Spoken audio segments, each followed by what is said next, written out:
It's your boy, the Wallstreet Trappin, man. Welcome to another episode of Trappin Tuesdays. I'm in my city, man. What's up, y'all? God damn it, I won't cry. God damn, I won't shed a tear, man. God damn it. So listen, man, episode 56 of Trappin Tuesdays, man. If you're on YouTube, man, I want you to share the link out. I want you to like and subscribe. Y'all know what we doing. This is the New Orleans editions, man. This edition, Jose, is called Welcome Home. Welcome home. That's kind of what we stand by. That's kind of what we live by. And so tonight, I want to ask you a question before we get started. What is the purpose behind the wealth you desire to attain?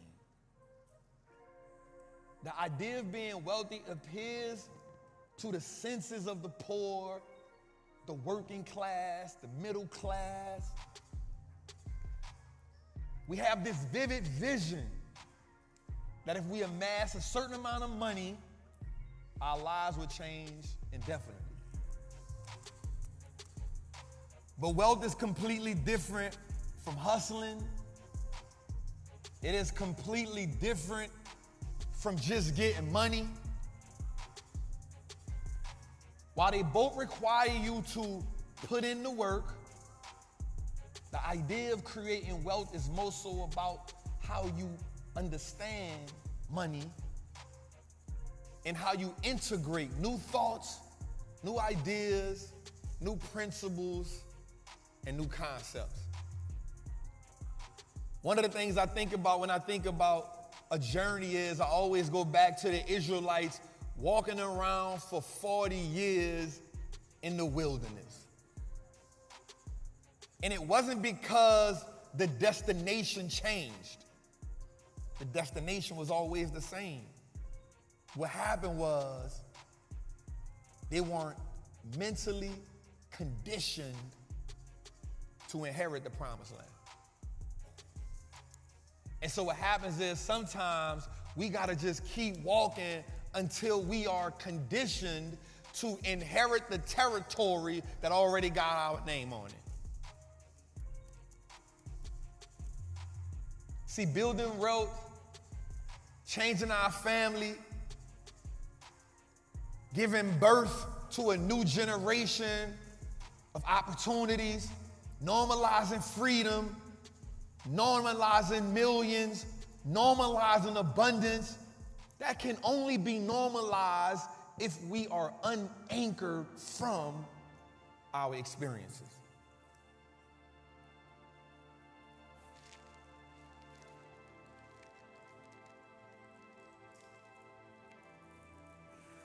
We are so engulfed by what we've been through. We are so engulfed by our realities.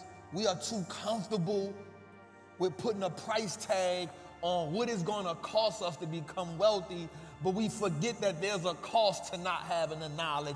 There's a cost to being impoverished. There's a cost to being underbanked. There's a cost to being undereducated. There's a cost to being a product of the system. We forget to add those costs when we putting a price on something. So when we say that's too expensive, what are we really saying? In the world of billionaires, in the world of trillion-dollar companies, how the hell we got people still living from check to check? How the hell we got people that don't understand that $1 million is at their fingertips? How do we all got to understand that $1 million should be the bare minimum? How the hell we don't understand that? The cost of not taking action. Man, I sat down this week, man, and I watched they clone Tyrone 3 damn times. 3 times I watched that show. And while we debate about if it's funny, we debate about the different dynamics, what really made the movie so profound to me is because the things that we know, they put it in our face to see, and it was astounding to us. The first thing I thought about was when the people went into the chicken sandwich store and everybody was laughing behind the chicken, but the chicken was a rush, the first thing I thought to my mind was, damn, when Popeyes and Chick-fil-A had the chicken sandwich battle, were they testing us? And then I thought about, damn, everybody laughing. Oh, I realized why we can't build wealth, because we'd rather be entertained than educated. We cool with everything being funny. And then it made me go back and I looked at Instagram and I realized that most of the comedians, nothing against them, most of the rappers, nothing against them, got more followers than the educators.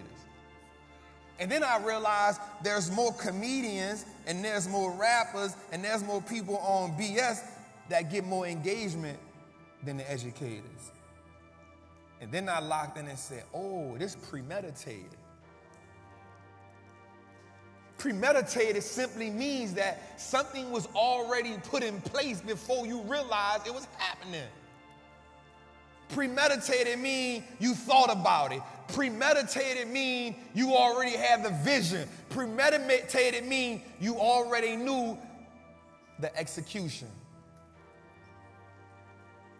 So while some people have premeditated wealth, others have premeditated poverty. Others have premeditated lack. Others have normalized insufficiency.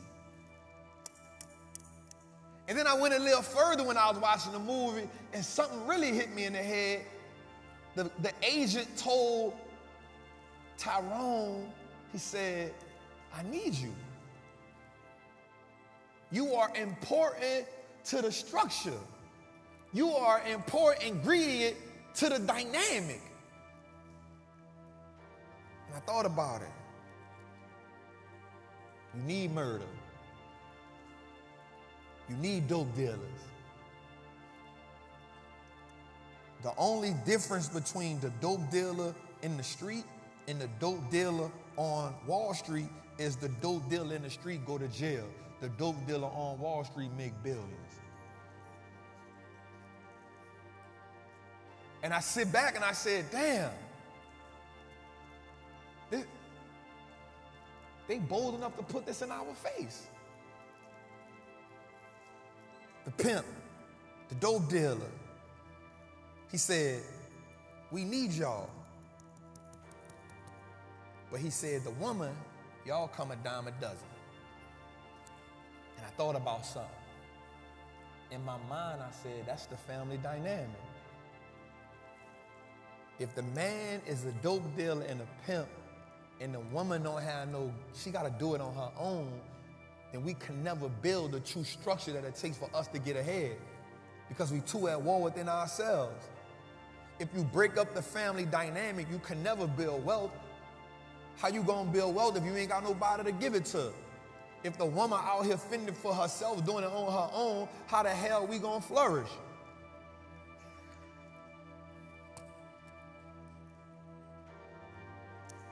So building wealth then becomes waging war on the current environment that we know that exists.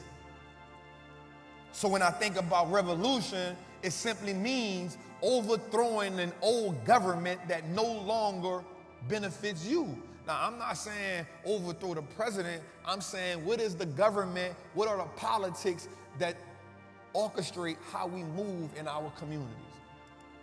Where's the hierarchy at?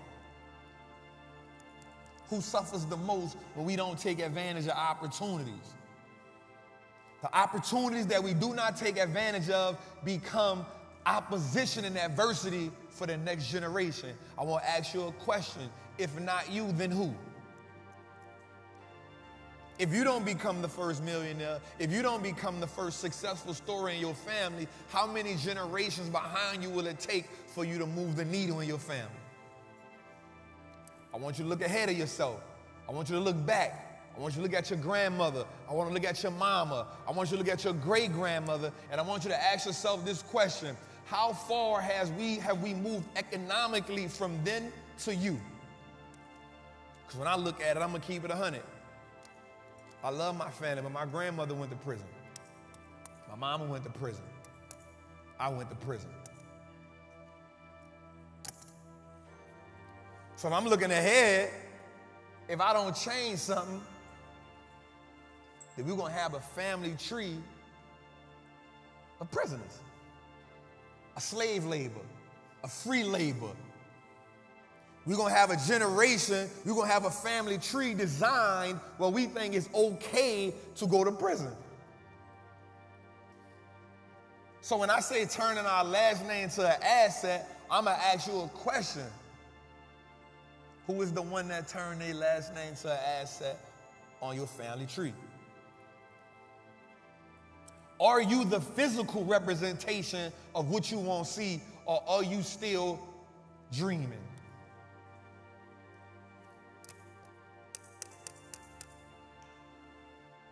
What can I learn from what I've been through? When I realized that the pharmaceutical industry is a $1 billion industry and the dope game is a $1 billion industry, I realized I was playing the wrong game. When I realized that in order to be a good hustler, you gotta have a good product and you gotta have good clientele, but then I realized I can make more money from owning a company like Apple who has a good product and good clientele, I realized I'm playing the wrong game. When I realized I don't gotta go build a $1 billion business, America is full of them. I just gotta invest in them. I realized I'm playing the wrong game. When I realized there's a cap on how much money I can make working a job, but there's no cap on how much money I can make investing, I realized I'm playing the wrong game.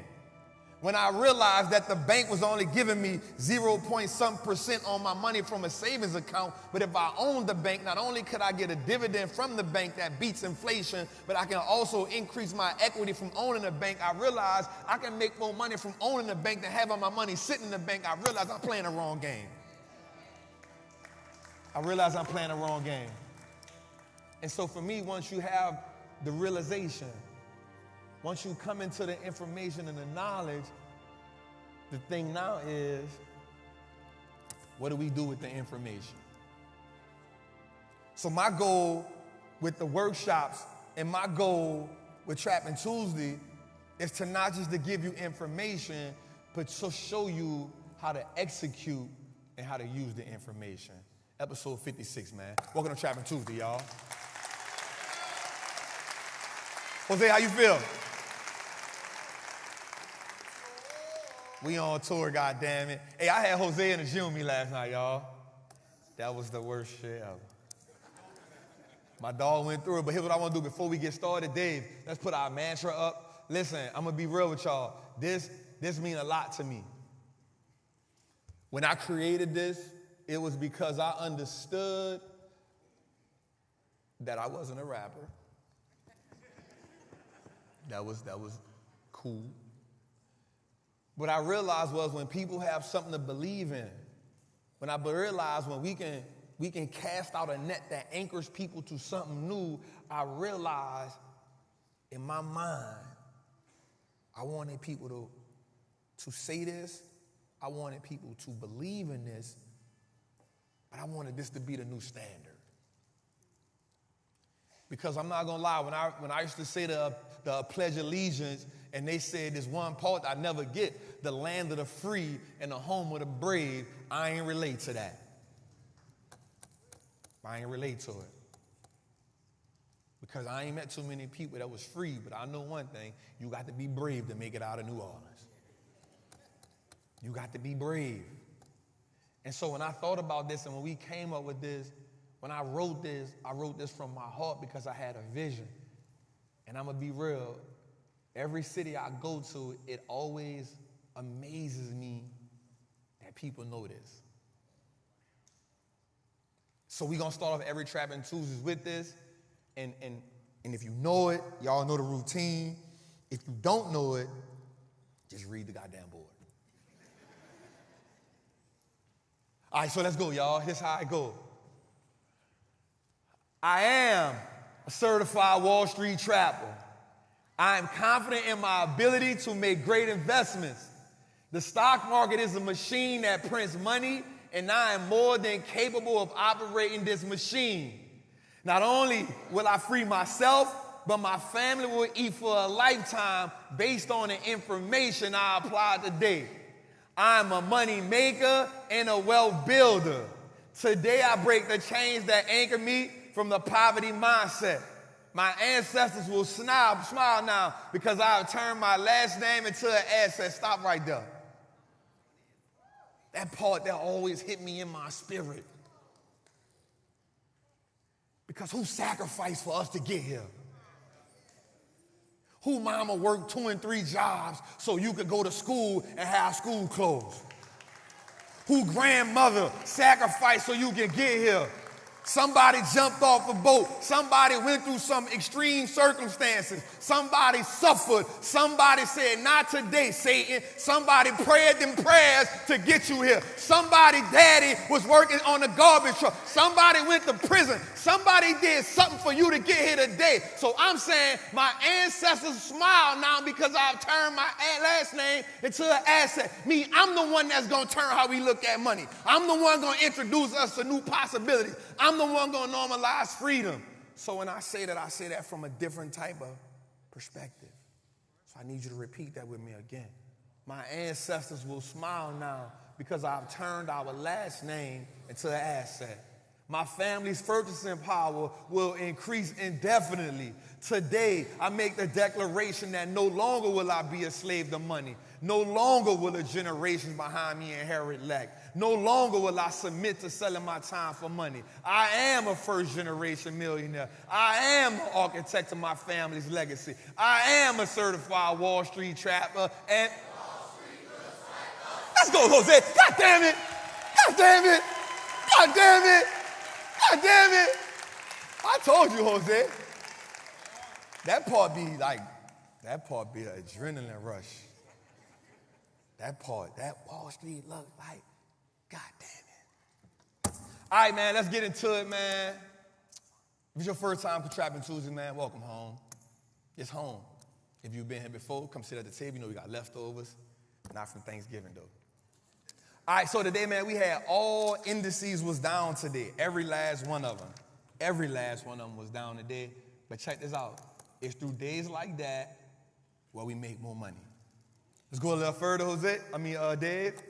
Let's go a little further. We're going to pass the heat check up. I want to get to it. Here's what I want to do. Dave, I want to go to the last one with the Louis Vuitton. Go to the last slide. Boom. So I want to show y'all something. When I saw this today, the other day, it really touched me. So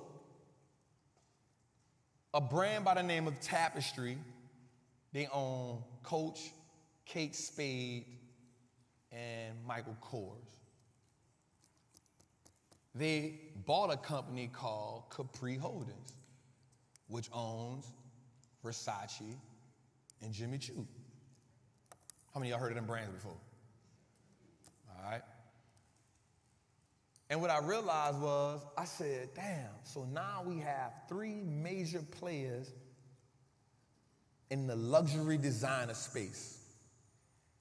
Now, I'm never the person to tell you don't go get fresh. That ain't I don't preach that sermon. Because people always say, you could be spending your money. No, I won't spend my money. I don't want to spend money on. My thing is always, if you're going to buy and it's investable, you should invest in it. So every time I see somebody go buy a Fendi bag, I be like, damn, she made me some money. Go get you another one, babe. Matter of fact, get 2. Every time I see Versace come out with another pair of shoes with a big bottom, I'm like, yup, they gonna like them big ass shoes. Go make me some money. And so I want us to understand that all of these luxury brands are investable. So the next brand is Louis Vuitton, LVMH. How many of y'all heard of that before? How many of y'all got a pair of Louis? Y'all be lying. All right, let me say this. How many of y'all got the real Louis? There we go. That might be a little better. Jose, that might be a little better. Yeah, the knockoffs don't count. So this brand is the biggest luxury brand. LVMH, Louis Vuitton, Fendi, Givenchy, or is it Givenchy? There y'all go. You know how to say it, but you don't own it. Goddamn. I set him up. I set him up. I set him up. I set him up. I set him up. You like that, Jose? I thought about that when I saw it. I said, I bet they know how to pronounce it. And they'll argue you down. Celine, Christian Dior, Hennessy. Now, I'm from New Orleans. We from New Orleans. We know one thing. That Hennessy. That brown. If I'm rocking with somebody and they start drinking Hennessy, I'm leaving them. They about to get ignorant. I don't want no affiliation. If you say you drinking brown, I'm saying who all over there? Oh, you drink brown. All right, so watch this. Sephora, Fenty, Dom Perignon, Moet, Tiffany and Company. How many of y'all heard of them brands before? Okay, so they on the stock market, LVMUY. So watch this, this is even doper. The man who owned this company became the richest man in the world during the pandemic. I wonder why. B, I saw you with that big, that's my girl, y'all. He became the richest man in the world during the pandemic. He don't got a tech company. While most of the billionaires in the world got technology companies, this man don't own not one tech stock, one tech company. Because here's what happens. While most people think money will change this situation, it is said that if you split the wealth up evenly in America, within 10 years, the people who were once wealthy will be 10 times more wealthy. Why? Because poor people have bad money habits. So what happens is when you take somebody that's poor, you take somebody that comes from poverty, you take somebody from the working class, you take somebody that came from check to check, you take somebody that understands how to spend money they don't have, and you give them free money, they go buy all the things that they thought they ever wanted. And then you realize a week later that that don't even make no sense. All right, let's go a little deeper. So here's what we do understand. We understand that during the pandemic, every time you went to the mall, what stores had the biggest lines? Well, not in New Orleans, because that little corner store we got for Saks don't be hitting on. That's a little corner store. But watch this. The next group, Gucci, Balenciaga, McQueen. How y'all say the next name? I ain't gonna get y'all. Bottega, and then they just bought Creed. Fellas, you know one thing. Once you step into the Creed cologne section, you on a different level.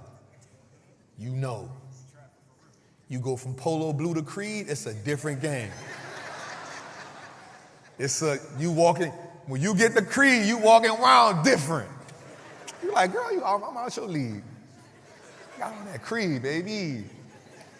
Baby. Like D. Simone be saying, baby. I ain't gonna lie about my first bottle of Creed, Jose. What?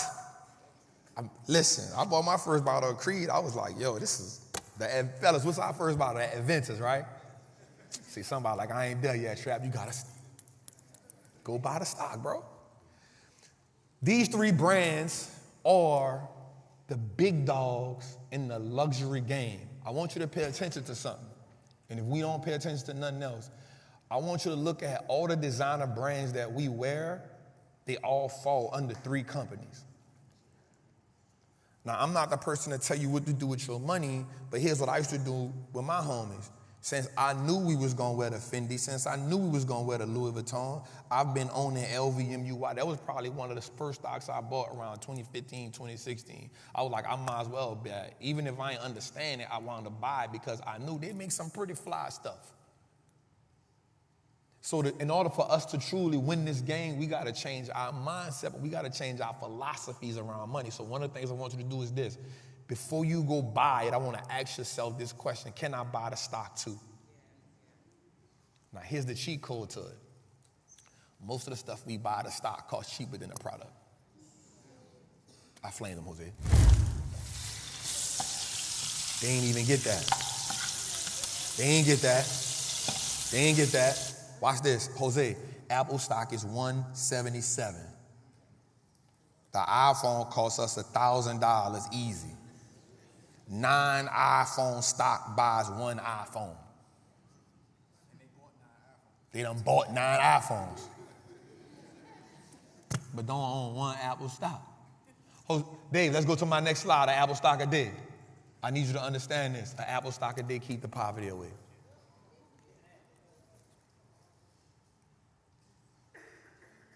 An Apple stock a day keep the poverty away. Now, here's something that I just learned, y'all.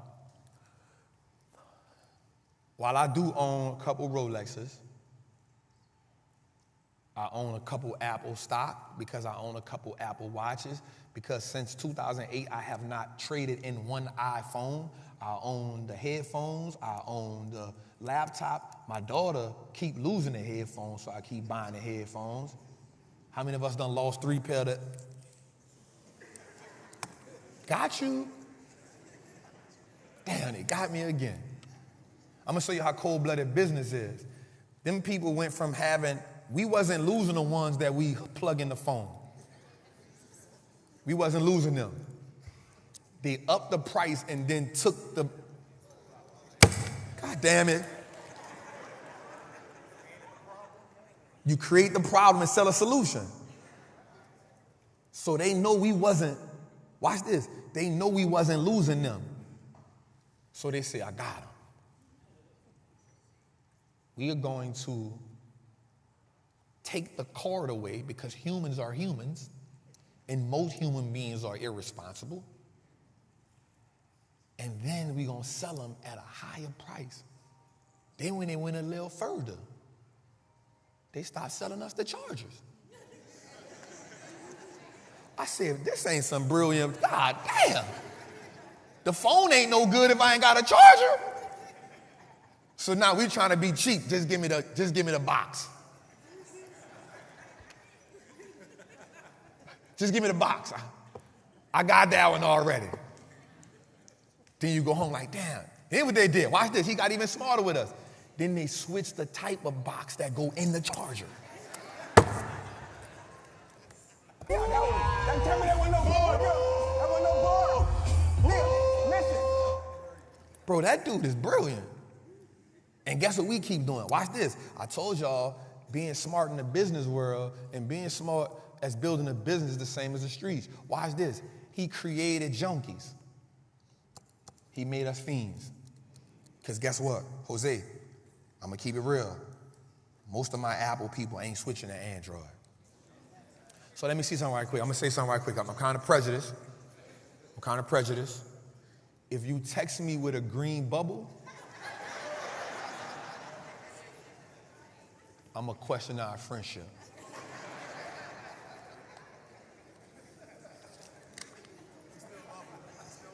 I don't even know if I still love him.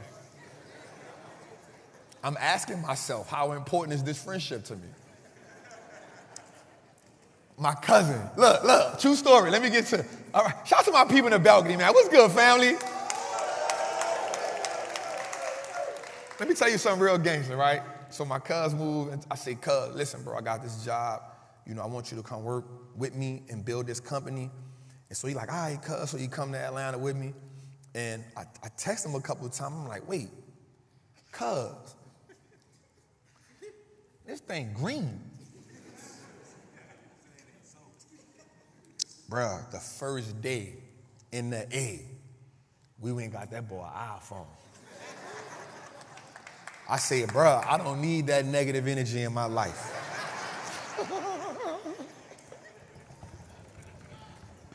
Jose, look what that boy said. I'm in a bind, Nate. Jose, that boy look like, what am I doing with this? I said, you gotta figure it out. So I said, cuz, you know, I text you, he was like, man, I don't got no numbers. He was struggling with that thing. Man, I don't got none of my contacts. He don't got nothing. But my goal with y'all is this. Here's what I learned when I was researching this. iPhone sells more watches in 1 quarter than the whole luxury watch brand sells in a year. That's more than Rolex. Now, don't get me wrong. Rolex make more money than Apple when it comes to the watch game, but because of the price difference. But Apple sells more Apple watches than all the luxury watch brands in 1 quarter than they sell in a year. So again, I ask you, the Apple stock a day does what? The Apple stock a day does what?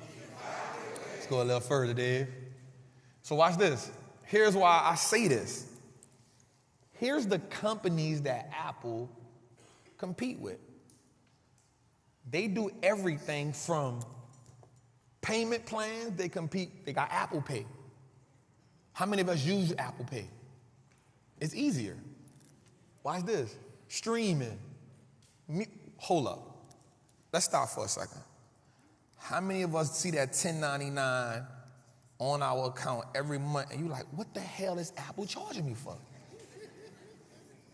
You forget they nickel and diming us every month. And the problem is, it ain't even like the $10.99 be hurting us. You just don't know, like, what the hell?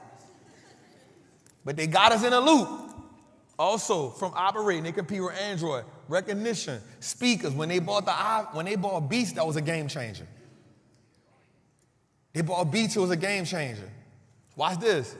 Smart homes, watches, smart tablet, computers.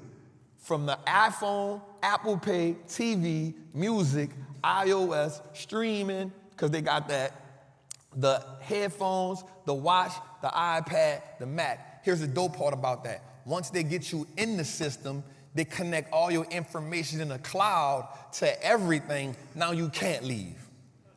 Look at Jose. He got the iMac. You put him on an HP, he confused. All right, let's go a little further, Dave. I just want to show us I want us to understand the importance of how we play this game. I want us to understand that every 76% of the stuff around us is investable. My whole goal for us is I don't need you to focus on getting it right in the beginning. I need you to focus on getting in position so you can play the game. Most of us, watch this. Most of us will be like, yo, I'm going to wait till the stock pull back. Well, I'm going to wait till it go lower people at. Now y'all going to lie in my face. I'm going to wait till it go a little lower. And then it go a little lower, and you wanted to go lower. And then when it go up higher, you say, I should have bought it when it was low. You got to pick a struggle, family. You got to pick a struggle. Dave, let's go a little further. So here's what I want us to see. Here's 3 things that I want us to focus on. So one of the things I like to do is not only give us actionable steps, I like to give us things that we can focus on. So one of the things I like to focus on is free cash flow of a business. What is free cash flow of the business? That tells us how much money the business is making once it pays everything and that business is left. Does that make sense? Does that make sense? That's all. Listen, we at home. I don't mind repeating it. Because what I don't want us doing is this. Man,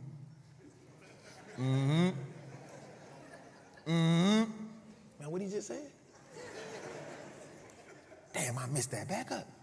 And then you get home and you got the whole thing full of notes and you don't know what none of that means. Some of us are professional note takers. You got all the highlights in your book, but you ain't doing none of that. That's the problem. Where my professional note takers at? Y'all be lying. All right, let's go. So watch this. Free cash flow is after the business pays off all of its bills, what does it have left over? Every year I want to see that growing. Because what that tells us is, that tells us that the management can do a great job at earning money, paying bills, and then rewarding us. Let me make that make sense to you. How many of us, whether you're an entrepreneur or you work a job, after you pay your bills, you don't got nothing left over? Don't raise your hand. I don't want to put nobody on the spot. You got to get better at delegating how you are spending money.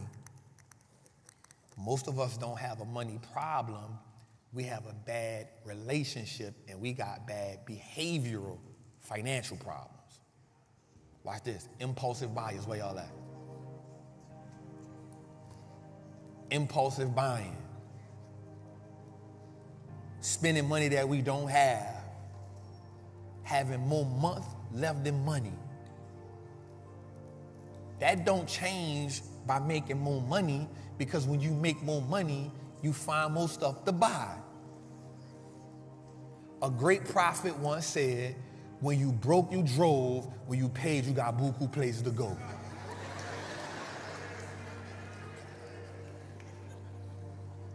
Proverbs Juvie. 21. Jose, we got 2,000 people in the chat. Let's clap for that. We love that. And I want us to understand, man, when it comes to making money, when it comes to, I see us, man, and I see economically we are decaying.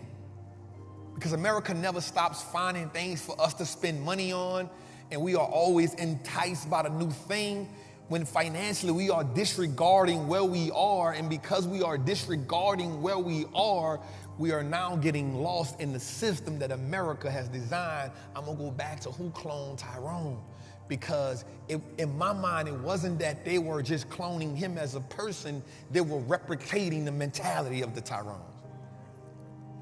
They were replicating the mentality of, say, a prostitute. They were replicating the mentality of the pimp. They were replicating the mentality of everybody in the community. So what happens is, if everybody thinking the same way and if everybody moving the same way, you're going to see an outlier and you're going to think they're crazy.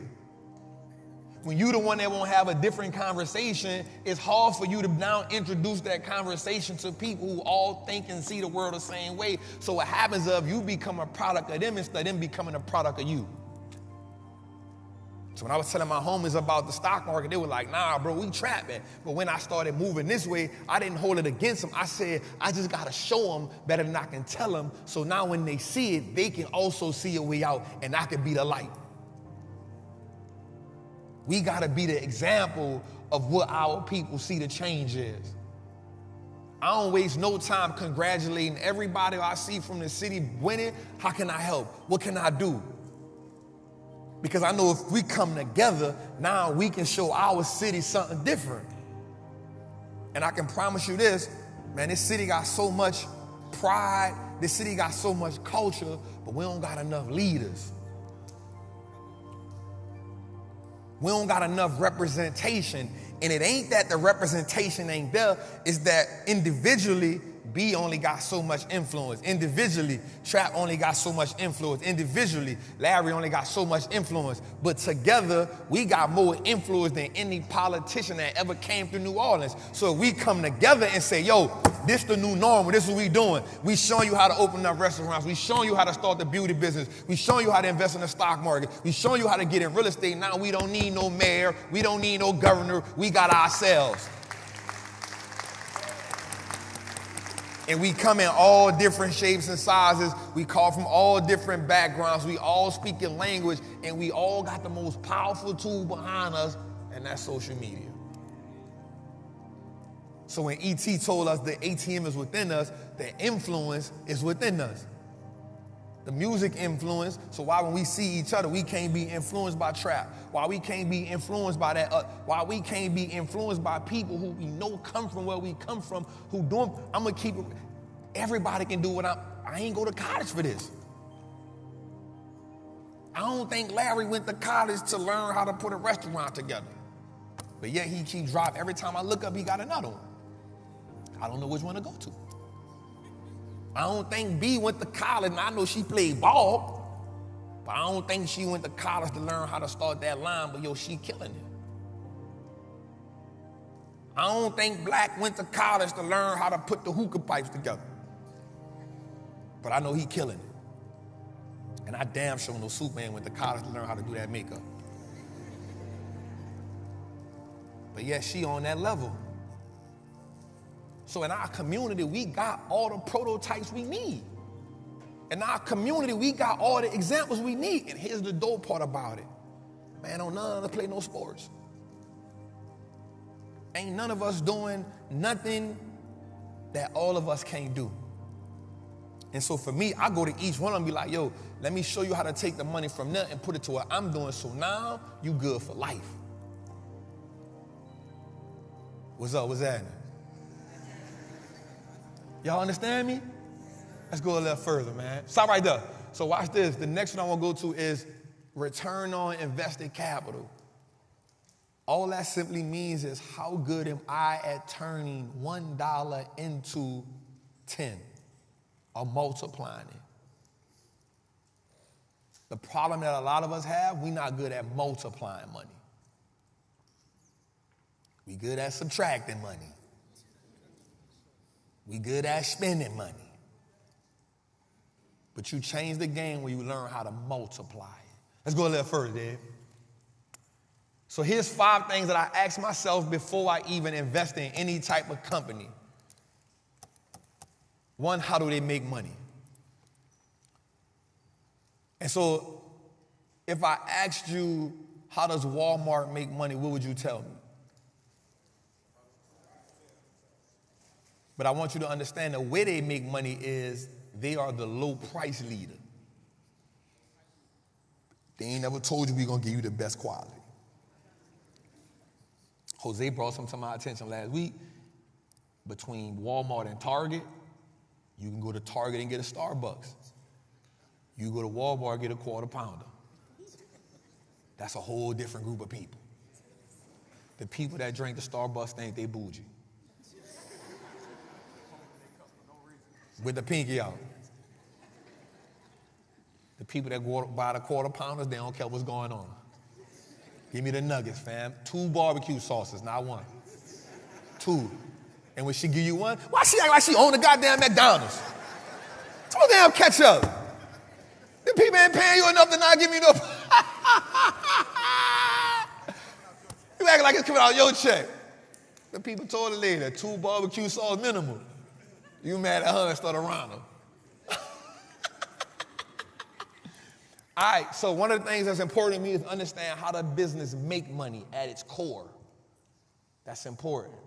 Number 2, is the free cash flow growing? So watch this. For us, we know that the bank isn't the safest place for our money, but for some reason, if we see our money growing in the bank, we feel accomplished, right or wrong? All right, listen, check this out. You don't gotta, like I ain't looking at, like I was that person too. Like, yep, as long as I see the money in the bank growing, I'm good. Here's the thing I do have with the banks though. The money that you see in the bank ain't really there. So what you don't know is, Jose, you know what we're going to start doing from now on? We're going to start bringing a whiteboard on tour. I'm missing that drawing, whiteboard moments. So here's what you know. Once you sign up you put your money in the bank, once you sign up for the account, by law, they can take 90% of that money and invest it. So if you have $1,000 deposited, how much is going to really be in there? 100. The only reason that they got the 1,000 on there is for them to remind themselves of how much they owe you. Which is why when everybody would try to get their money out of the bank, the stock market collapses. You know why? Because the bank ain't got your money. So when I talk about belief systems, I need you to understand that I want you to get out of the mindset of that that the bank is the safest place for my money. It ain't. But if we see that our money is growing in our bank account, we feel a certain kind of way. The same thing with a business. If we can see the business profit, free cash flow continues to grow, that's a sign of a good business. Next one, where are they in the business cycle? I want you to understand this, and it's real talk. It's real talk. Business is going to go through 3 cycles: growth phase, sustainability, and then they're going to decay. How many of us remember Blockbuster? Everybody in the world don't know this, but how many of us in New Orleans remember K&B? See, they like, damn. They was in the decaying phase. So what I need you to understand is what phase that the company is in. So if you think about Walmart, what stage do you think Walmart is in? Growth, stable, or decaying? Stable. Stable. What phase is Tesla in? Growth.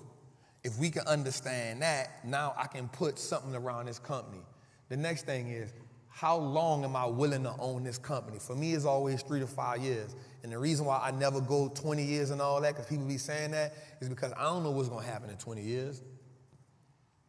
We thought Toys R Us was going to be around for a long time. I don't want to grow up. I'm a Toys R Us kid. They must have grew up.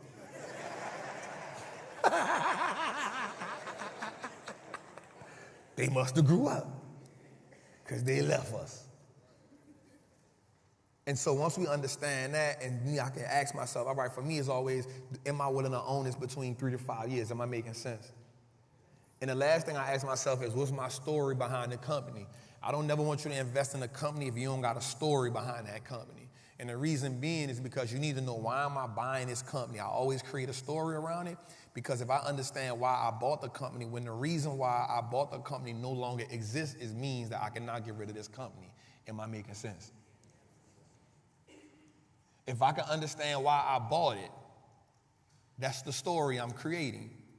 When that story no longer exists, it's okay for me to sell that company, because I don't fall in love with no company. Every company is all about returns, not my love. The minute Apple stop appling, I'm going to go invest somewhere else. It probably ain't going to be Samsung, though. Shots fired, shot fired, shot fired. Let's go a little further. So, Dave, here's what I'm going to do right quick. Dave, every week we like to show them the recession portfolio.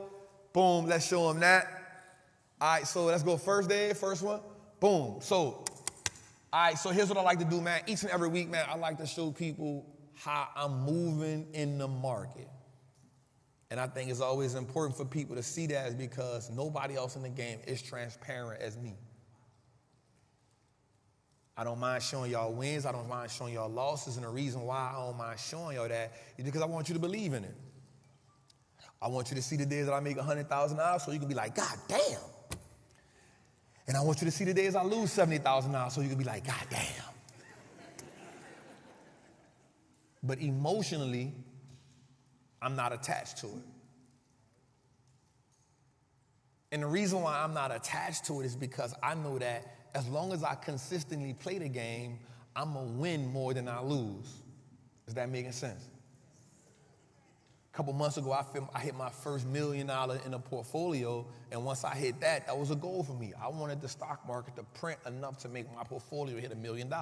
We started with 400,000. It went to $1 million. It's still at $1 million plus. This is just one of the portfolios, and I felt amazing about that. Because once I put the money in, and once I pricked the companies, the stock market did everything else. So today, in one portfolio, this NVIDIA call, within the last 3 days, it's printed $18,000. Today, it printed $27.50. Now, let me show y'all how emotionally I'm not attached to this money. We've been in this here company, this is the options portfolio, and in a workshop, we're going to talk about this. So we've been in this company for about 3 weeks. For 2 weeks, it was down. So how many people here in the Patreon group with me? Y'all made some money? I like how he started smiling. You know somebody made money when they start smiling. So I said something. I said, yo, check this out. I said, say, y'all, let's get out of all our positions. So we was in like 6 winning positions. I said, we're going to keep the Apple position and we're going to keep the NVIDIA position for 2 reasons alone. Is because everything else we was up on, we was up big on. I said, we're going to keep these positions because I feel like they're going to turn around for us, but we got to be here. We got to be in a position to capitalize when the company turns. So for about a week and a half, the NVIDIA position was down. Now, here's the thing about people. No matter how much money you make for them, when they lose a little money, they get aggressive. Hey, Trap, man, what we doing, bro? I was like, bro, I ain't say nothing. Then the next day, man, Trap. Man, my account red, bro. I'm like, mine too. I can't change that. The market gonna do what it's supposed to do. And so we was in this call, and I'm gonna explain that later. So it was a 470 call, which means we thought the stock was gonna hit 470. And so I told them in the group, I said, listen, in about a week, we're gonna roll this down, but just wait for me to make the play. So one thing it's hard for people to do is, the one thing I can't teach nobody is when your account is in the red, I can't teach you how to feel about that. So one of the things that helped me was, and people always ask me, well, Trap, how did you become that way? I like to call it financially calloused. Meaning, if you know anything about working out or working with your hands, you know you get callous is from consistently doing something. Shout out to my people in the Patreon, man. Patreon group go crazy. One man was in there like, Trap, I doubled my 401k. I doubled my retirement. The other dude say, Trap, I've been with you for 2 months and I made $50,000. I quit my job. I say, no. Don't quit the damn job, bro. That's what we do, though. We make some money, we like, I quit. Why we be tweaking and telling people we quit? Man, that's all stupid ass. I'll quit this job anyway. I see my brother up there, Ghost, he be calling it the plantation. Man, I'll just be on the plantation, bruh. Goddamn plantation. So I had to tell a dude like, bro, don't quit the job because your job is your biggest investor. Here's the dope part about it. You made $50,000 in a couple months. You've now bought back some of your freedom. But you got to buy freedom back incrementally, and we all right. So this week, Monday, I said, hey, y'all, we're going to roll the 470 call down to about 415 or something like that. So we rolled it down, and in 2 days, we've made 3 days, we've made $18,000. Now, here's the crazy part about it. When people are grunting and complaining, you be the worst enemy. When they be making money, they be saying, man, Trap cold-blooded, dog. Man, Trap my dog. And so what I said was, yo, let's roll this down. We're going to roll it down to the 415 call. And once we roll it down to the 415 call, we'll be all right. Sure enough, we rolled it down to the 415 call. Things start printing money. Everybody all right. So with the Apple stock, though, it turned, but the last 2 days it didn't go down. But I ain't tripping on being down a couple dollars. Because the ultimate goal this year, as we can see, we've made totally of these two, 17,000, but this year alone, we've made $350,000 just from playing the options market, and it's July. The goal for me is to just print money. I've never met a hustler in the street that stopped hustling because somebody hit their stash. I've never met a hustler in the street that because they had to bond out of jail or something that they quit. It's always something dramatic that make you stop hustling. And so for me, I've never met a person that really truly was dedicated to this game that lost a little money and said, I'm gonna stop playing the game. I lost $113,000 in 2021. At that point, I knew I was committed. Let's go a little further, Dave. All right, so here is the other recession portfolio. I think right now we are up about 25% on a year. The stock market itself is only up about 17% on a year. So we beating the market.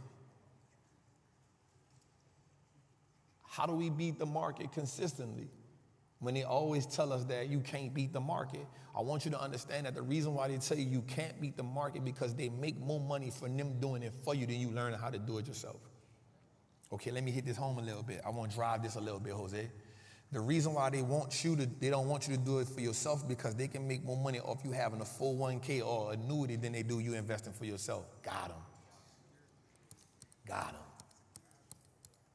Got them. So the reason why most financial advisors will tell you about and I don't got nothing against financial advisors, but the reason why most financial advisors will tell you about a 401k is because they've been trained to sell you a product instead of selling you your freedom. Freedom gonna cost you. And I'm gonna tell you this, and I'm gonna be 100% realistic for you. Every time you have somebody else doing something for you, you will never get the maximum benefit of it. And that's why I came up with the saying, if you allow them to feed you, you get them permission to starve you. Because as long as someone else is doing something for you, you can never benefit from it. Here's the true meaning of that. In your 401k, the average person that has a 401k pays anywhere between 11 to 17 fees that they do not understand that they're paying. And whether you are making money or whether you are losing money in your 401k, guess who got to pay the taxes and guess who got to pay the fees? You, not the company. And you can go ask the average person who's retired with their 401k, it's probably about 30% less than what they thought it was when they initially had it. And that's not by mistake, it's by design. The financial industry is set up to sell you a product. It's not set up for you to be free. And so the minute you are bold enough, the minute you are dedicated enough, the minute you wrap your mind around, yep, I'm willing to take this loss to win my freedom back, you have now stepped outside of the matrix and you've now taken full responsibility of yourself financially. Trust me, you will get chastised, but trust me, it is not an ass whooping that I have taken in this world that I have not learned from. It is not one chastisement that I have had that I have not learned from. But the hardest part about learning anything is the learning curve. The fear of losing money, the fear of failure, and the fear of looking foolish. But the minute we get past that, man, we unlock something that's so powerful. Once you build up that financial fortitude to say, I can retire 10 years early, I'm a professional money printer. And what I love about this game is you don't got to quit your job to do it. You don't got to be an entrepreneur to do it.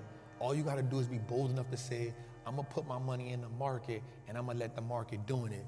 Because being able to execute is more important than actually executing. Because all of us have dreams, all of us have visions, but why do we oftentimes get caught up in not doing it? Because we think about what it costs us if it goes wrong. The minute you can get past that, I promise you, you tap into a space that very few people are willing to operate in, and it's the unknown. The minute you stop needing certainty around your life is the minute you can unlock your dreams. It's because you want everything to fall in line. Here's a news flash, y'all. Very seldom will all your ducks be in a row. You got to go gather them. You got to cross your own T's. You got to dot your own I's. And the problem with that is the sentences ain't going to make sense sometimes. And once you become comfortable with that, you tap into something that most people will never do. Let's go a little further, Dave. God damn it, Jose. Toot have been on fire. I think, is he back home? Is he back home? Let's go a little further, Dave. The next one, yep. Watch this, y'all. I'm broke, baby. Ain't got no money. Shit. Come on, I'm broke, baby. I ain't got no money. Bull. I see you shining. They got kids in here. Stop. All right, so watch this, man. Here's something I just learned. 64 companies went bankrupt in July of 2023. This is the largest amount of companies since 2022. We have already seen more companies go bankrupt in 7 months in 2023 than the entire year of 2022. And in 2023, in July, this is the most we've ever seen companies go bankrupt in a 30-year time frame. Why is that important? It is important because that helps us understand financially and economically where we are as a country, where we are as a community, where we are as a people. I want you to understand that if you don't understand how to spend your money and what's going on with the world, you will always be on the back end. Our community, the poor and the working class, suffer more during recessions than the millionaires. Let's go a little further, Jose. Dave. One more. Right there. Here's what I want us to understand. I know y'all might can't see it. U.S. companies filing bankruptcy year to year from 2010, it was 827. That was right after 9/11. The financial crisis. These are whole years. We're only 7 months in, and right now we are averaging 64 companies a year that's filing bankruptcy. We only in August. We only in August. It's a good chance that we probably gonna end the year with somewhere around 700 companies bankrupt that'll almost catch us there. Here's what I want us to understand. When the market and the economy is this type of position, that's when we can make the most money. So one of my sayings is you make more money in a drought. If you're a trapper, you know you know. If you ain't, don't even worry about it. Just know. And what happens is, I want you to get the mindset of we are investing in the economy when the economy sells us assets on sale. So I want us to think about it like this. When the economy is in trouble, this is when the billionaires of the world triple their net worth. Let me make it make sense a little more. During the pandemic, the wealthy people of America, from 2020 to 2022, increased their wealth by $5 trillion. But they put $6 trillion in the economy. How did you think that happened? They couldn't just get themselves $5 trillion, but what did they do? They put money in the hands of the people who didn't know how to spend money because they knew the people was going to do what? Return the money. They knew the people was going to return the money. And so my biggest goal to us is we got to get comfortable with saying, let me learn how to spend money. Let's go a little further, Dave. All right. So here's the industry. So y'all can't see it, but I'm going to say it. The industries that's going bankruptcy the most, consumer discretionary, that's companies like Amazon, that's companies like Tesla, that's companies that are based on people having disposable income. The next one is the industrials, healthcare, and financials. So while the banks are always on TV for going bankruptcy, there's 3 other industries that are going bankrupt more than banks. Am I making sense? What we need to understand is if these industries are going bankrupt, then that means the companies inside those industries are often on sale. Why is that? Because if an industry is experiencing a decline, then investors in the market often say, I don't want to invest there. I need to take my money from there and put my money where the market or the economy is blossoming. But here's what happens with the market. When they get out of a business, it's a good possibility for us to learn how to get in the business because they're going to go back to that industry. This is how you get a company. Watch this. Last year, technology was not winning. This year, technology is the biggest sector. What happens to people who invest in technology when it wasn't winning and it was buying it cheap? They up now 100%, 200% in a year's time. Let me ask you a question. What can you go get 100% return on your money in less than a year? All my trappers don't say nothing. If you in the streets, chill. Am I making sense? We trapping? Let's go a little further, man. All right, so watch this. This is real. The debt in America is at an all-time high. And I'm not talking about America itself. I'm talking about people using credit. More people are spending their money using credit cards now than ever before. America has finally hit $1 trillion in household debt. Don't you let that sit in. It said that the average household is at least behind 60 days on at least 2 bills.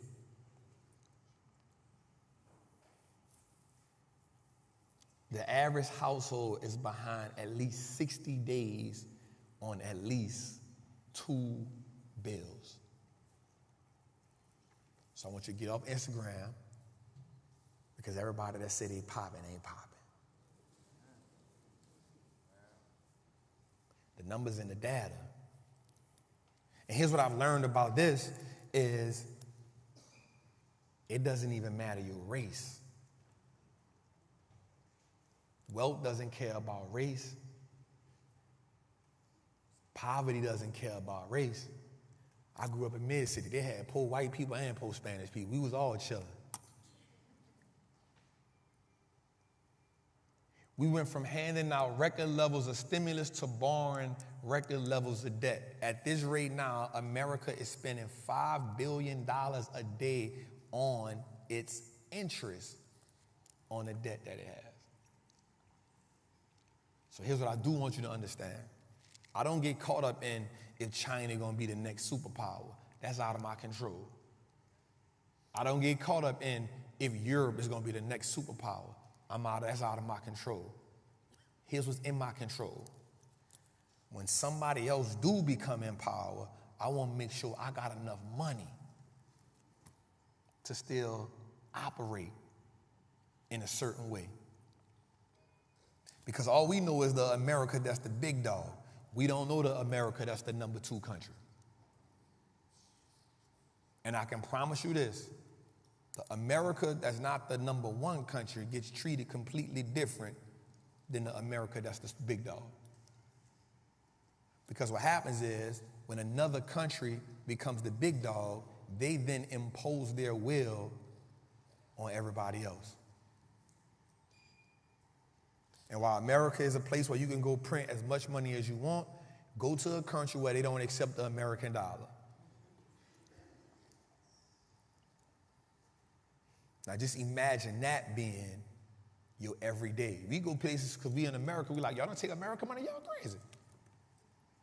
But just imagine that being a norm. Poor, paycheck to paycheck, economically insufficient in America as it is now isn't the same as that country not being a superpower.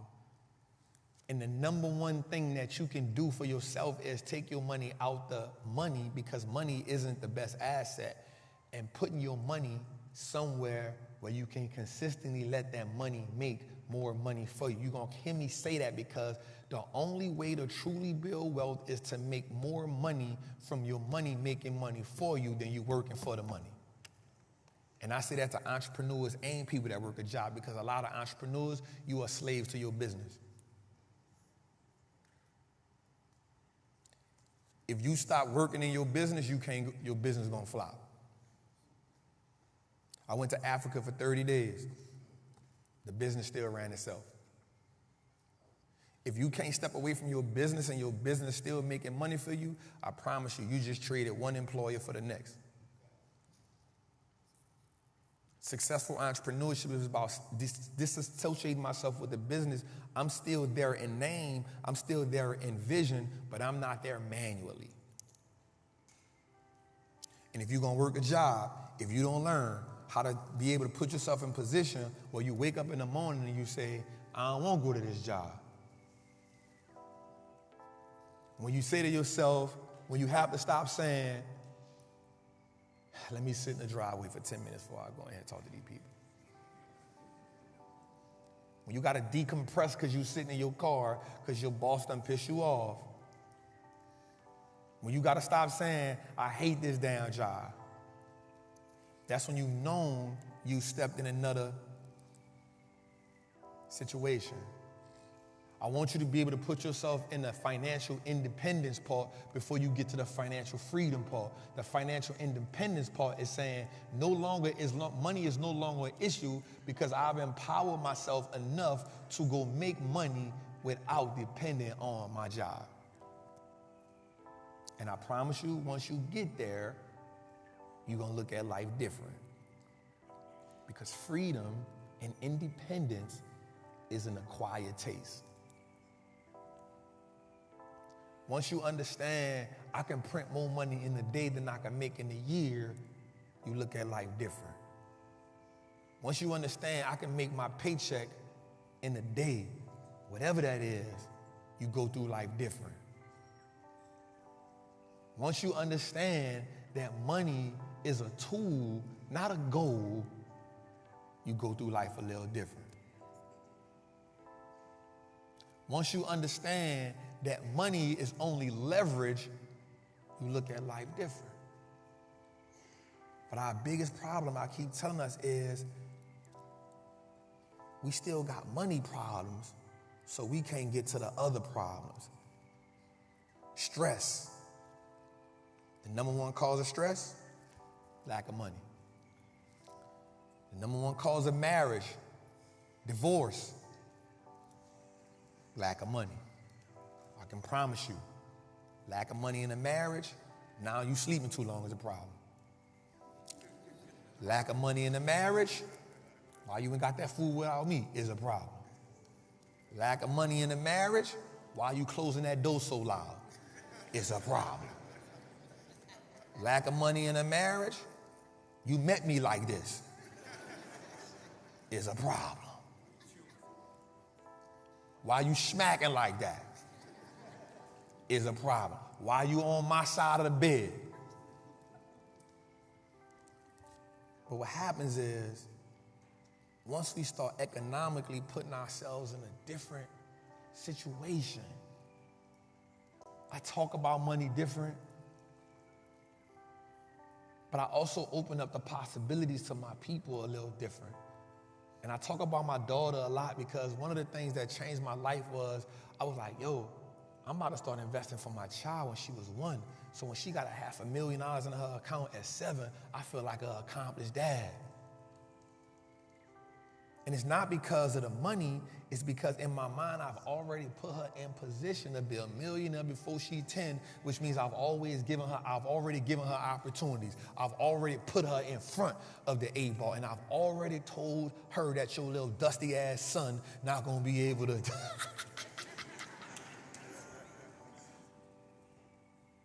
But there's opportunities in learning how to play this game, y'all.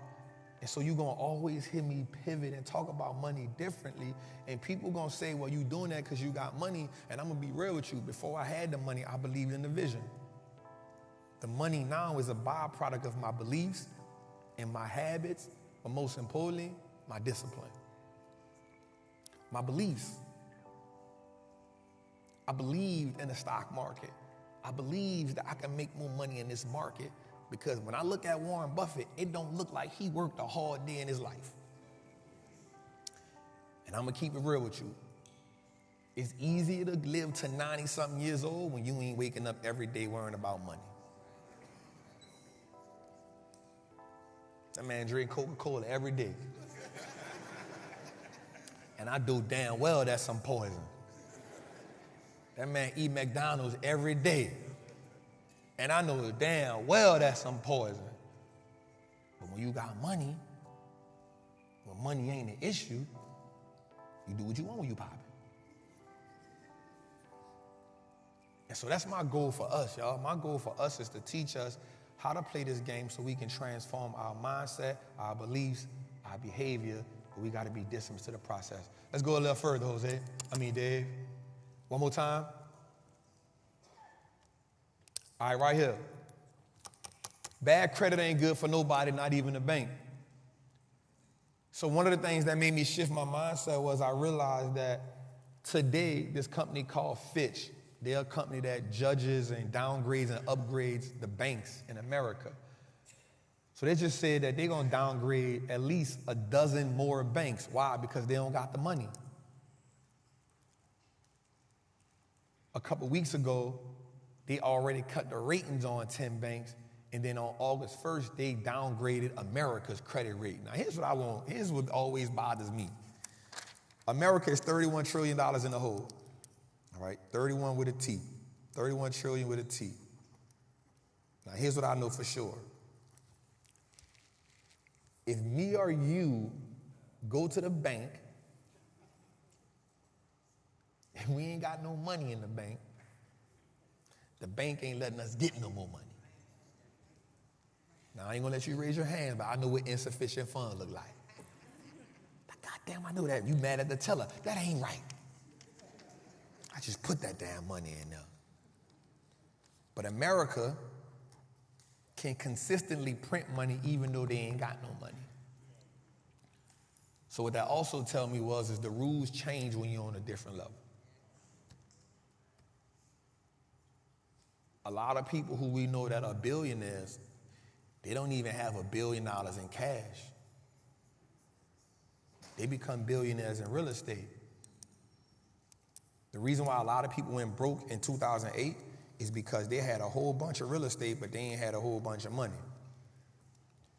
And while the asset is good, if you don't have some type of liquidity, it look good on paper. And so what happens was when America got downgraded, the banking systems got downgraded, the stock market, it felt that. And the stock market is only based on people's emotion, how they feel about a company. And if they are confident about a company, they're going to buy more of the company. But their confidence is only based on news. Am I making sense? All right, let's go a little further, Dave. Here's what I want you to look at. Hello? This Trap, what up? I'm in this workshop right now. But that wasn't my phone. All right, here we go, y'all. The status of a company right quick. Here's what I want you to look at, right? The value of every company is the same. The value of the company equals all the future cash flow. So what I mean by the same is this. Companies are always going to be based on the same scale. The company's value goes up based on how much profit it can produce in the future. Am I making sense? Am I making sense? Jose, I think they be taking notes so that. How? You've been here for 55 weeks. Right quick, y'all, let me say this right quick. How many people, when y'all found out Jose was black, y'all felt like y'all was tricked? Like, that dude black? My cousin said she felt betrayed. She was like, he black. I said, but he ain't got nappy hair. He mixed with Let's go ahead further. All right, so watch this. The more earnings a company can grow, again, adds value to the business. This is why, in the long term, stock prices tend to follow earnings. So one of the things you're going to see stocks do a lot of is, if a company can grow how much money they make, the company can grow in stock price. The market loves companies that can print money. Am I making sense? Let's go a little further. So, status of a company again. Here's the way that companies make money. They sell more products. They increase prices. Now, this is my favorite thing about a company, y'all. I'm going to keep it real. A company that can increase its prices and not lose customers is a good company. Example. We know damn well them Apple phones ain't worth that much money. Starbucks said it increases its prices 4% a year. We know iPhone went from 600 to 1,000. Netflix increasing their prices. So one of the things I look for as an investor is a company that can keep on increasing its prices and its people not fall off. Because then they got dedicated clientele. Now I'm gonna keep it real. I can't do that. If I go from $14.99 to $15.99, man, what the hell Trap raising them damn prices for? They start finding everything wrong. He barely be here as it is. So this is a good company. One, geographical expansion, setting up trap houses in every country they can, setting up shop in every city they can. Every time I see a company growing and where they setting up location at, that's good. Here's something I want to add to that. So I invested in this company called Celsius. Y'all heard of that energy drink before?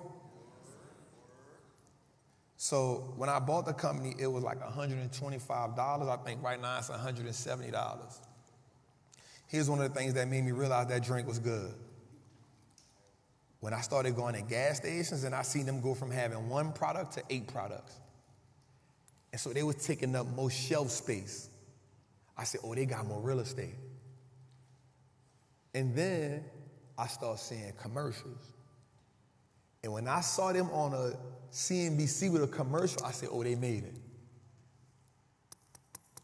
Because once you make it on a financial network with a commercial, that's a different level. I knew B made it once I saw her with the commercial with the City Girls. I said, oh, she popping now. I said, it's on. And so also increasing their market share. So once you start seeing a company take away market share from other companies, so now you see more Celsius than you see Red Bull now. You see more Celsius than you see a lot of these other energy drinks now. So once I see a company expanding, I understand they are in position to be the market leader. Am I making sense? We trapping? All right, cool. And the last one is mergers and acquisitions. One of the things that's important to me is once I start seeing companies buy other companies, I know they becoming a big dog.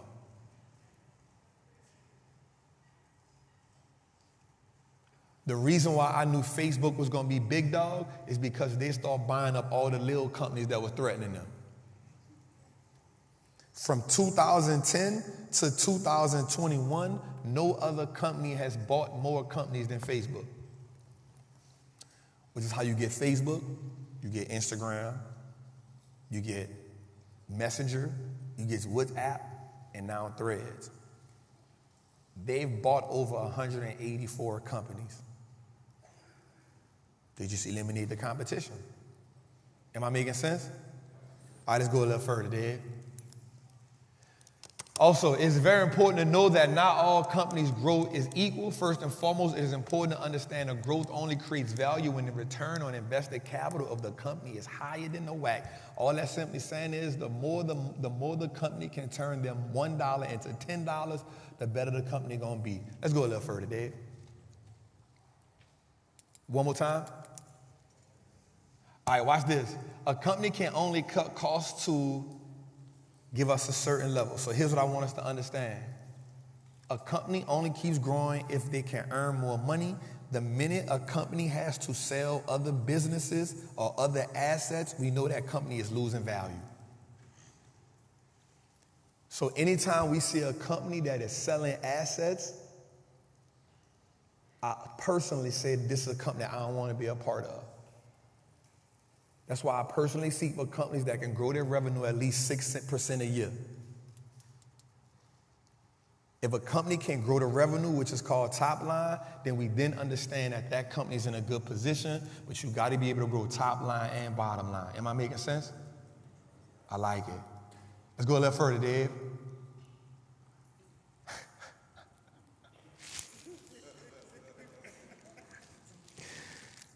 I always make myself laugh when I come up with this stuff.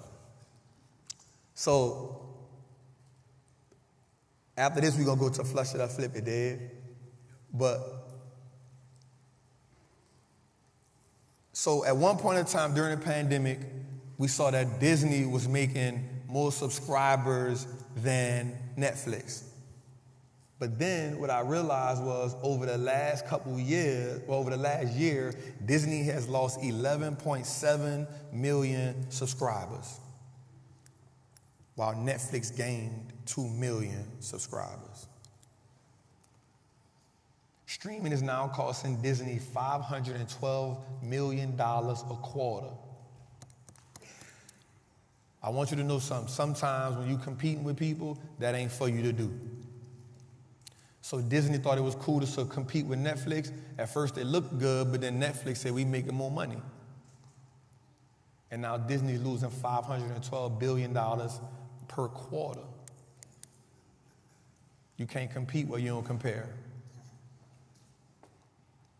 And the busy reason why Disney is losing subscribers is because there's a company in India that they partner with, and that company lost its streaming rights.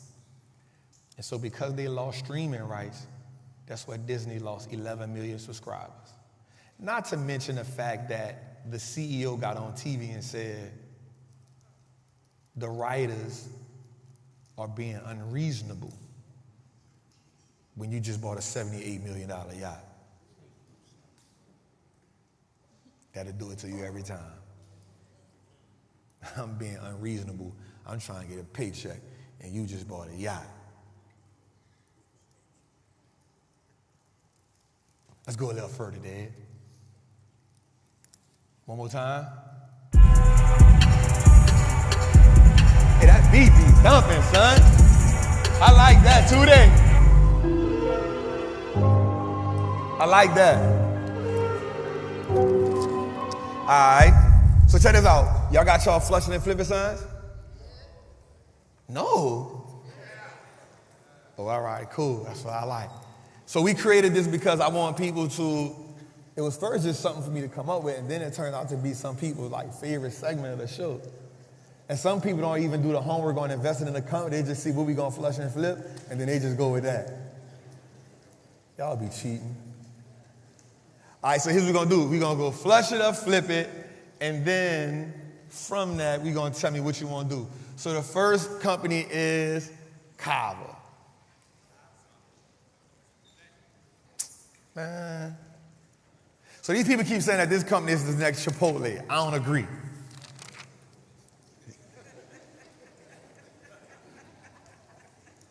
I don't agree. But I have tried the food and it's pretty good.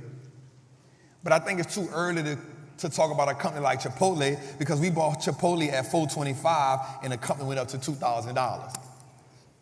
We printed money. I don't know if this company can do that yet. But people got a lot of belief in it, Jose. Cavo, we flushing it up, flip it. Jose, what we got?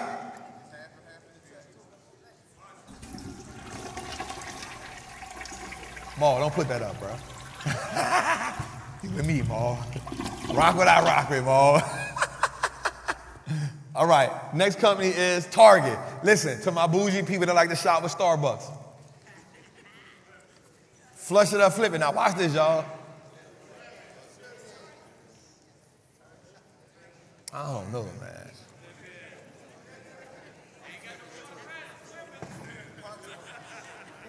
Ghost, flush it up, flip it, cuz. Be flushing it, man. Don't argue with me. I'm the trapper, yeah. Here's what I want you to know about that. Y'all flipping it because of emotions. Just because you know a business don't mean you should invest in the business. Here's what happens. Over the last year, this year alone, Target is down 35%. Why is down 35%? Because people haven't been having the disposable money to shop at. Target is not a necessity. Even though you bougie on a budget. I got you, Jose. Bougie on a budget. No Starbucks from Target. Maybe the red and burgundy uniform is not as enticing as it once was. Yeah, go to Wally World, baby. You know what they say in Wally World? These niggas. All right, watch this. TJ Maxx. Flush it up, flip it.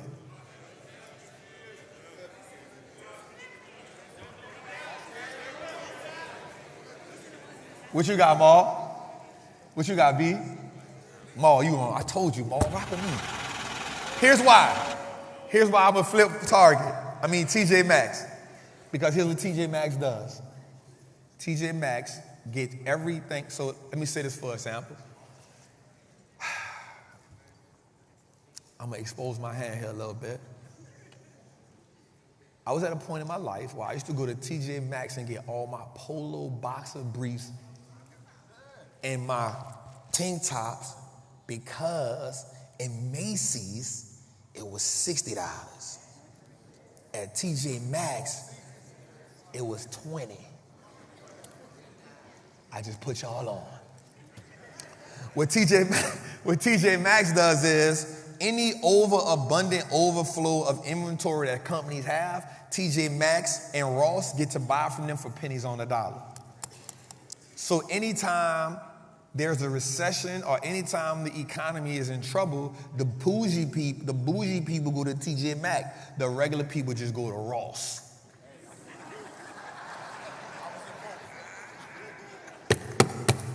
Where my Ross people at? Where my TJ Maxx people at? See, I play both sides of the field. I don't care what they're talking about. So we're gonna make some money. Okay, y'all. God damn. All right. Wally World. Let's say, flip that bitch, huh? Flip that bitch, yeah. All right, so watch this. So Walmart just became the world's largest company by revenue. We talking about in the world, Jose. We ain't even talking about in ghetto America. We talking about in the world. So they became the largest company by revenue, meaning they bring in more money than even Apple, bruh. Now, here's what I learned about Walmart, and I ain't gonna lie, they cold-blooded. Walmart realized who their target audience was, and they put a store 10 miles in the vicinity of their target customer. So whether you in the hood or whether you in rural America, there's a Walmart superstore and there's a neighborhood Walmart. I say, ooh. And here's the dope part, Jose. The Walmart, the big Walmart, they got the blue. I learned something. The neighborhood Walmart got the green. So they prejudice.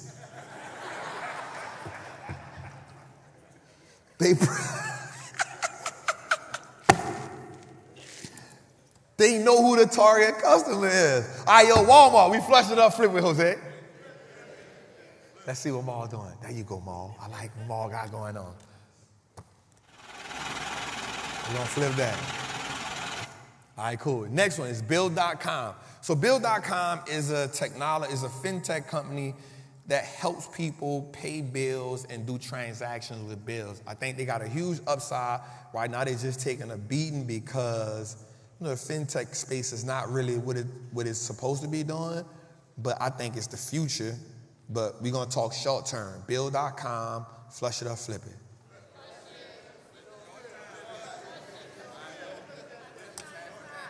B, why you say flip it?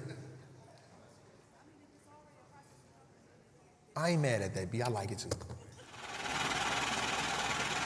It's a processing company. I ain't mad at it.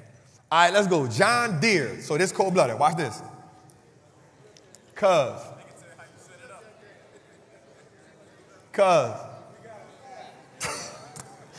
said, we got a farm. I brung Cuz to that farm, bro. Boy, Cuz was having a field day out there. Cuz had the 12 gauge. I said, hold up, Cuz, ain't nobody out here, fam. John Deere is the #1 tractor supply dealer in the world. Not only do they have tractors, but they also came up with the financial component where they lease the tractors. They don't got to even deal with banks because they finance their own tractors. John Deere, flush it up, flip it. Maul, you on it. I like how you moving, Maul.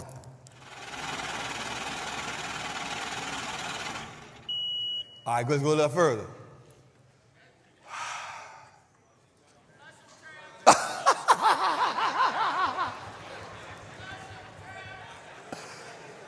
You speaking from trauma. You speaking from trauma. You went filed your taxes and you got 1,000 back. They ain't give you the 1,600 for the kid. You paid the $9.99 for the kid, and you like, damn, man, them people tripping. All right, H&R Block, flush it or flip it. Before you say something, let me just say this. I like to give context. I like to tell a little story about the company first. The one thing I will say is, everyone needs to stop going to H&R Block. You need to learn to get you a CPA. If you truly want to learn how to play the wealth game, H&R Block not going to be the people to help you build wealth. They work for the enemy. But because people haven't made the transition yet, they still go to H&R Block. The company had earnings today, and they reported earnings, and they actually beat earnings and revenue. The stock was up today like $4. Watch this. They are actually the #1 dealer in tax return. You don't get to #1 by mistake. They increase revenue. They increase profit. I want you to take your emotion out of it.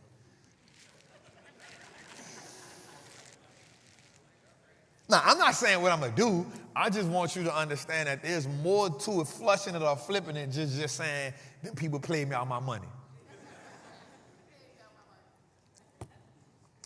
You going to H&R Block or Joe Black Tax? It's on you.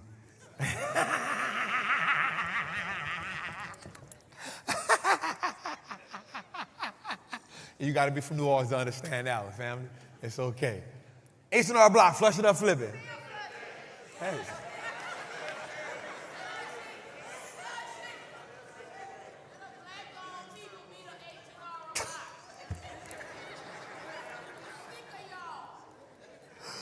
Say, Jose, I don't care, flush it. We're going to flush it, man. I ain't mad at it. We're going to flush it. We're going to flush it. I did that for you, baby. All right, so Turtle Beach. So watch this, y'all. Y'all might not know about this company, but this company is the #1 company when it comes to headphone sets for the gaming system. Ladies, the reason why he ignoring you because he got them goddamn headphones on. This the company right here. If he on Call of Duty all day, talking about, babe, hold up. I'm in the game right now, man. Why are you tripping? These are the company that make the headphones. Turtle Beach is the company. Flush it or flip it. All the dudes saying, flip it, chap. The ladies like, you better play with me if you want. I just threw, if she done threw with at least 2 pair of headphones, fan, raise your hand. We're going to make some money on it. I ain't mad at it, Jose. All right, cool. Let's go a little further. Nintendo. Damn, fam. Fam stood up on that thing. That boy, like, I got the Nintendo, I got the Game Boy, I got the... If you ain't never did this, you ain't never did that. If you ain't never did this, hold up, man, I got it. They don't know about that. Mom, put it in there, slide the other one. They ain't never did that. Man, don't use on my mama alcohol, bruh. Man, she got the green kind. The green kind. You pour it in there, you tell them don't use it a lot, then you pour it in, all the alcohol come down. Shit worked, dog. The green ain't never failed me. I ain't lying. They got the magic sauce in the green. I ain't gonna lie, Jose. I went to my partner house one time and he ain't had the green. I said, man, your mama cheap. I said, man, your mama cheap, man. So Nintendo is actually one of the biggest companies in China, fam. Like, I didn't realize how much money this company was printing. And I kind of thought, like, once, like, PlayStation and stuff came around, I thought that they was dead. But they not. You feel? I figured that. And then they transitioned, and then they came back with the mini Nintendo. I said, ooh, nostalgia. My favorite game on Nintendo was Excitebike, dog. What yours was? Oh, Tecmo bullhead ass. Man, I ain't playing with you, man. Tyson beat me for 2 years in a row. I used to be so psyched beating up with his name, Gladys Joe. I got to Tyson and was like, damn, this dude fight for real. Nintendo, man. No, my second favorite game, Super Contra, dog. What we talking about? Upright, left BA, star select. Come out with the fire doing like this. I'm done. Stop playing with me. You don't know about that, Jose. Oh, privilege ass. Double dragon. You fired, man. Nintendo, flush it or flip it? I think I sold y'all on that one. All right, watch this. Whirlpool. Damn. So Whirlpool is actually one of the biggest companies when it comes to household appliances. They lead the industry in it, from the dishwasher to the refrigerators, washing machines, dryers. And the dope part I like about Whirlpool is they like to sell you appliances in sets. I said, oh, they got something. And they've withstood the test of time. They keep evolving as a business. Whirlpool, flush it or flip it? I ain't mad at. What? Maul, I got to check on you, Maul. I got to check on Maul. Let's go. I like it. All right, man, that concludes our segment of Flush It or Flip It. Today, what we got, bro?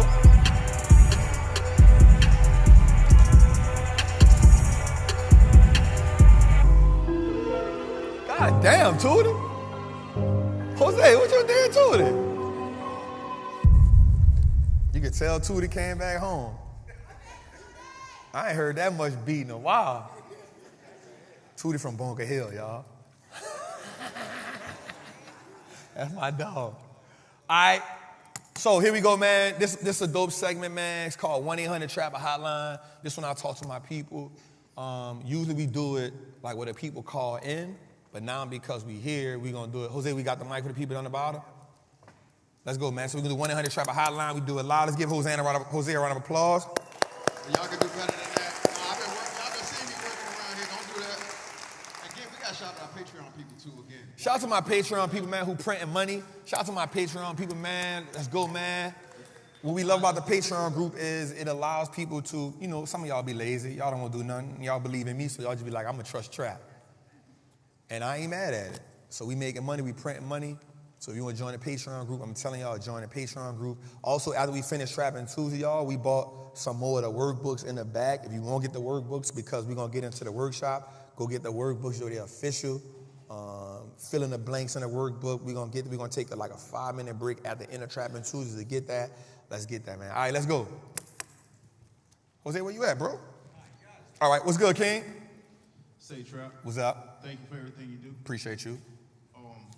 With all Americans using credit and being in debt, is that going to create an opportunity in the market for us to invest in the companies that are going to be, that's going to stand the test of time, maybe like Chase or some of the other banking?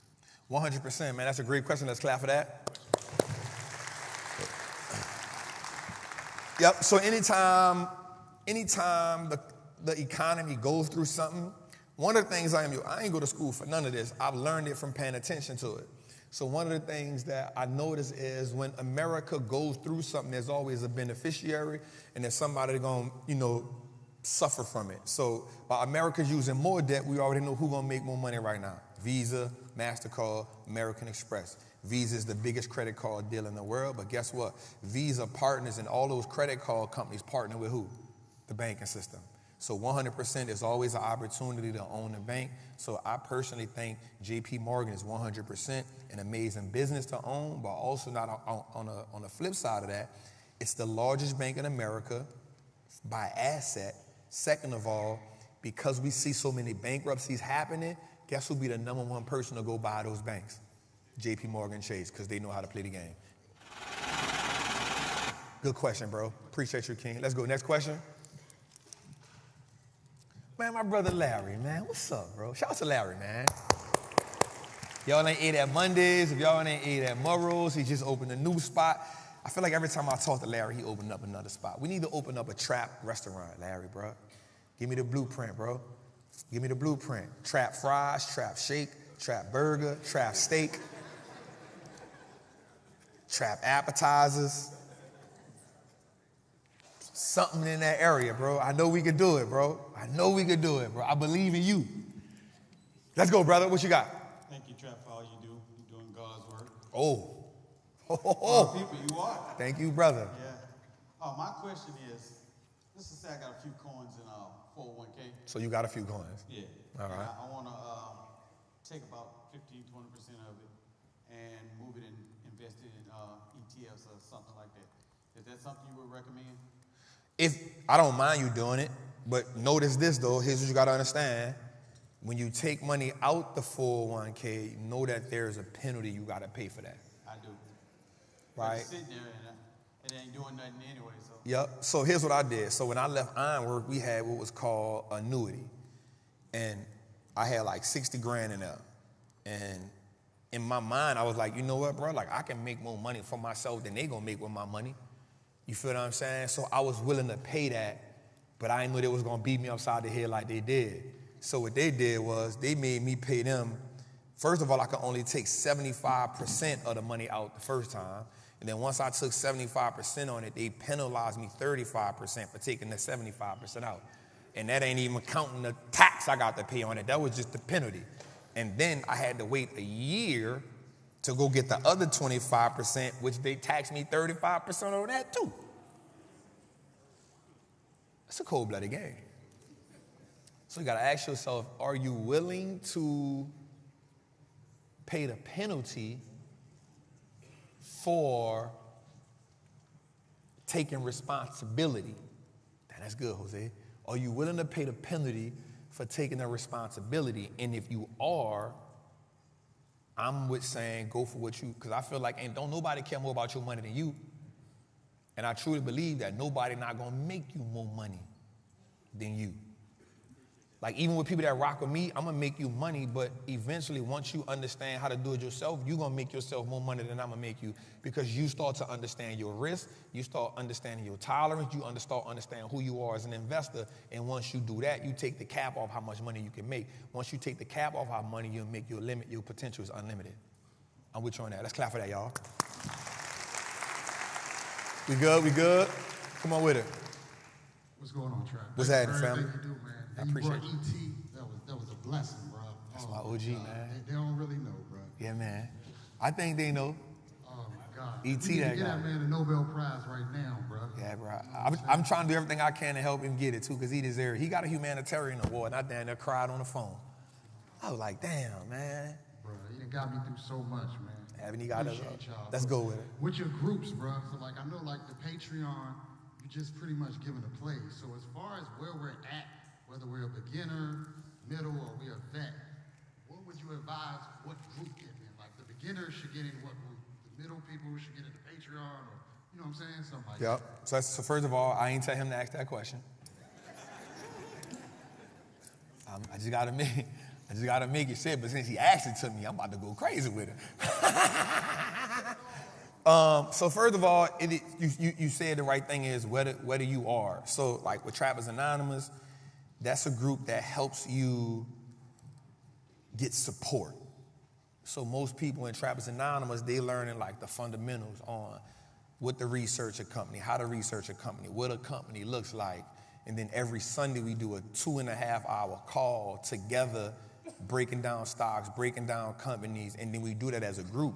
And the reason why I came up with that concept was because I realized that most of us are going to be the first person in our group and in our family that is, they cold-blooded. They cold-blooded. I like my team, boy. So what I realized was that most people, they struggle with doing it by themselves. And because we oftentimes are the only person, because I was the only person, I ain't had nobody to go to. And so now so many people get the exponential growth because now you got people to bounce ideas off with. Watch this. The biggest difference between a group of wild dogs and a cheetah, a leopard, or a jaguar, they both hunters, but the wild dog success rate is at 96%. Why? They hunt as a community. The leopard and the jaguar and the cheetah, they on the dolo mission. The wild dog is at a 96% success rate. The leopard, the cheetah, they have like a 30-something%. And so community is so important. And so that's why we got Trappers Anonymous. The Patreon is for people who just feel like, man, you know what? I just want to get some money, man. I don't want to do, listen, we be lazy. And because I live the game and because I love the game, oh, they good. Oh, they was ready. That's Jose's idea right there. But scan it, y'all. But the reason what the Patreon was for, it was about saying, all right, bro, like, I know some people just be working. I know some people be busy. I know some people be moving. And right now, they not in the phase where they want to do the research. So they're like, bro, whatever Trap put in here, I'm rocking with. And so whether it's the option plays, whether it's the just getting in the groups, that's what the Patreon for. So ultimately it depends on where you are, but I will say this, you're going to make money regardless. And that's something, I don't promise a lot of stuff, I don't guarantee a lot of stuff, but anytime I put my foot on it, and anytime I'm putting my information in it, you're going to make money because I don't lose money like that. You feel me? And I know one thing, once you help people make money, that's how people build their confidence up. And for me, the most important part is, if I can get you financially confident, once you start believe, the easiest way to make somebody believe in the game is make them spend $49 and then they go make $1,000. At that point, you like, I'm bought. You start telling everybody about it. And that's the goal. You know, if I can, you making money off my information, meaning, because I've embodied the game. If you go in my house, there's not a channel that's not on CNBC. When I'm driving in my truck, very rare, if I'm not listening to E.T. or T.D. Jakes, I'm listening to the stock market. And so that increases my ability to make money. In order to be great at something, you got to embody it. You can't do it part-time. So that's what I was going to keep going, Jose. I was going to drive that thing. All right, let's go left first. We got some more? We good on that? Let's go. Oh, that's a young. What's happening?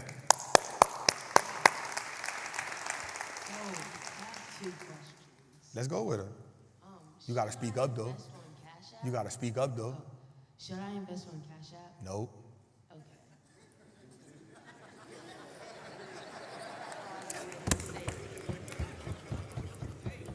Let me explain to you why. Why? Because Cash App is a company that is designed to transfer money, right? It wasn't designed to be an investing app. Here's what they did. They realized that other people was making money, and they were like, bet, we could do it too. But the infrastructure not set up for you to do it.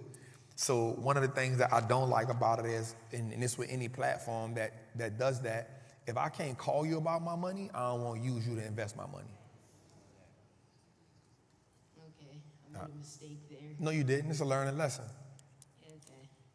And I was wondering if I should buy at Walmart.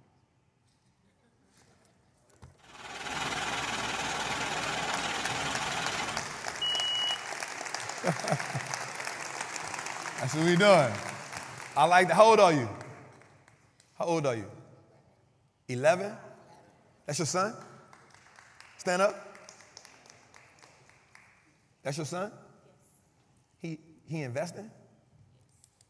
You sure he investing? So here's what I want to do. It's real talk. Here's what I want to do.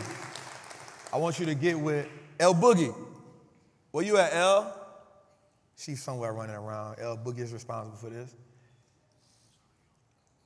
L in the back, here's what I want you to do. I want you to make sure, Jose, let's make sure she get with L. I'm going to give you $500 to put in his account. But you got to do it. That's a bet? That's a bet. We're going to do that. Let's make sure before the night over, L Boogie. The queen right here, let's make sure she link up with us at the end of the day, before the night. Or we get, matter of fact, let's just go get her Cash App. So here's the rule. Since I said that, we got to pivot. So here's what you're going to have to do. I'm going to send you the $500 once you send us this. You're going to have to take the money from Cash App, and you're going to have to open him up a custodial account with TD Ameritrade or E-Trade. Well, TD Ameritrade is now Charles Schwab, right? So it's with Charles Schwab. You got to open the account up in his name, but you as the custodial. And once you show us that, I'm going to send you the $500 for him because I want you to just be in the right position anyway. We got that? That's a bet. You got that, L? You got that. We good? Let's go. Now, don't all y'all start standing up with y'all children.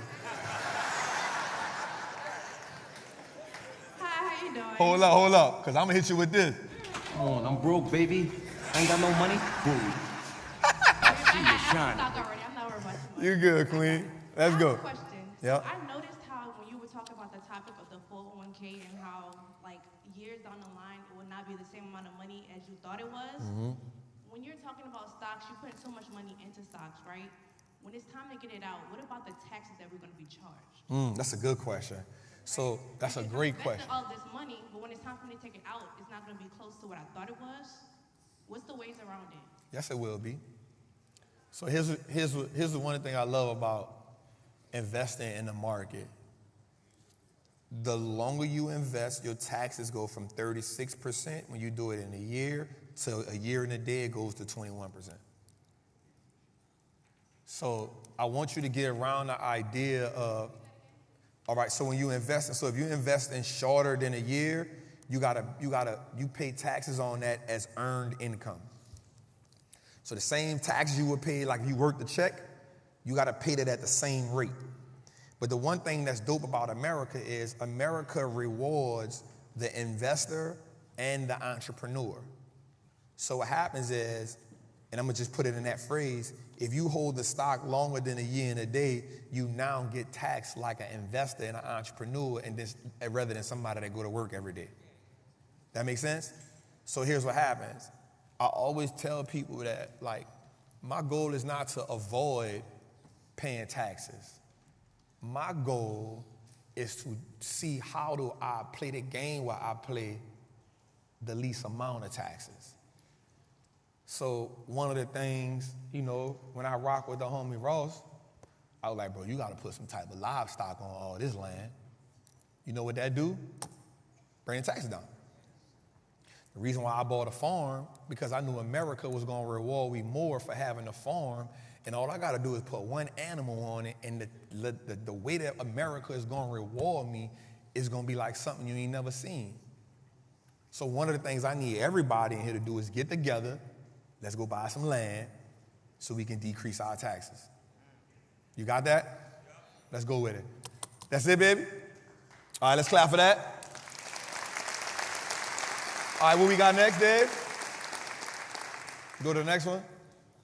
Let's go to that well track. Boom, boom, boom. So this week, man, so one of the things I always do it is I like to look at rap music, because rap is always going to be the gateway to the culture, you know what I'm saying? So one of the things that I try to do is find music that represents and speaks to what we own when it comes to building wealth, when it comes to creating legacy. And so, you know, I had to go home. So this one is by Currency. That's the homie. Spitter. I had invited Spitter, but I think he was running around. He was like, you know, the team was like, yeah, for sure, man. But I love what Spitter represent. Not only just in the music, but being able to do it your way. That's so important. And so here's what he said. He said, put all his homies on so they don't crash. Invest that money smart and make it last. Roll something fat and watch the empire expand. And why that was dope for me was because they always say that, like, you can't do business with family and you can't do business with the homies. And then one of the things I learned when I was rocking with Ross, when I rocked with E.T., and that inspired me to do it with myself, was you can put your family on. You can put your homies on. It ain't gonna always be easy. Sometimes you gotta help them relearn and reprogram. My cousin been helping me build this business, but guess what? We had to go through some phases together. We had to go through some arguments. We had to go through some truthful situations. And one of the things my cousin told me that was dope, he was like, cuz, I'm so used to being on a job, like working for somebody, like you just give me free range, bro. So I don't be knowing how to, I ain't programmed to just always think ahead like that. And so now that we had the conversation, guess what I know how to do? I know how to put him in position. Man, cuz, do this, but also tell them the bigger dream. Cuz, like, at some point, I need you to just do this, because I ain't going to be doing it. But because I don't want to do this. If I'm doing this, I can't do this. So I need you to get good at doing this. But because you told me, bro, I don't be forward thinking like that, now I know how to put you in a position to keep making the necessary steps. Now, all he do is, cuz, I did this. Cuz, we doing this. Cuz, we doing this. Cuz, we doing this. What you think, cuz? I'm like, yup, bet. So we got to realize that if we can do business with family, guess what? I got my other little cousin in the support team. She be answering all the emails. She be winning me money because people be trying to scam me. People be buying the courses, then once they take the course, guess what they do? Charge it back. Cuz come up with a little formula. I got it. We win a lot of them. But I had to tell cuz this is what I want, and then cuz believed in me. She was like, you know what? I said, cuz, look, quit the job. I said, you quit the job, we gonna build this thing together. I'm gonna take care of you. And if you believe in me, and if you believe in what we building, not only am I gonna change your life, financially, I'm gonna put you in a different situation. And after I put you in a different situation, we're going to put your little girl in a different situation, my little cousin. We're going to create a business for her where she can integrate right into this business that we building. She said, man, you got me. I'm going with it. I ain't tripping. So you can work with family. When I be with E.T., man, E.T. got his daughter on, his son on. He said, E.T. told me something that was crazy. He said, Trap, I wrote a book, and after I wrote the book, now I'm like, yep, Jada, you got to write a book, and I'm going to help them write a book, and we're going to just start writing books so they have books after I'm gone. I said, God damn. So you can 100% work with family. You just got to know how to put them in position. And so here's what he said after that. Invest the money smart to make it last. The one thing you can do is help your family make money, but if you don't teach them how to expand the money and grow the money, they're going to always revert back to what they know, and that's just spending the money.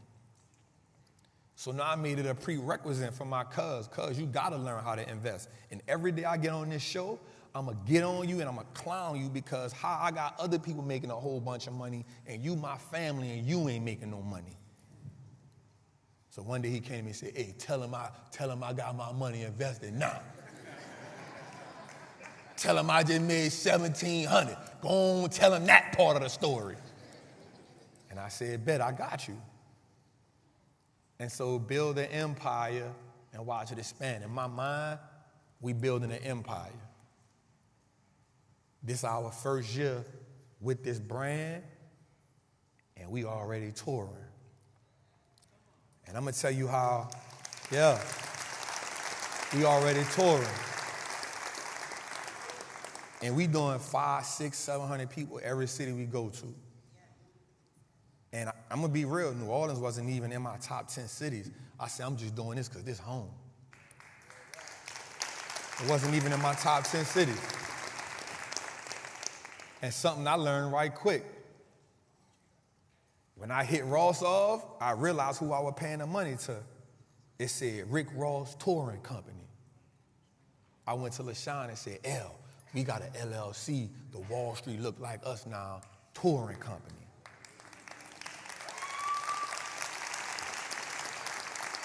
I'm just learning the game as I go, because what you don't know is not a reason for you not to do it.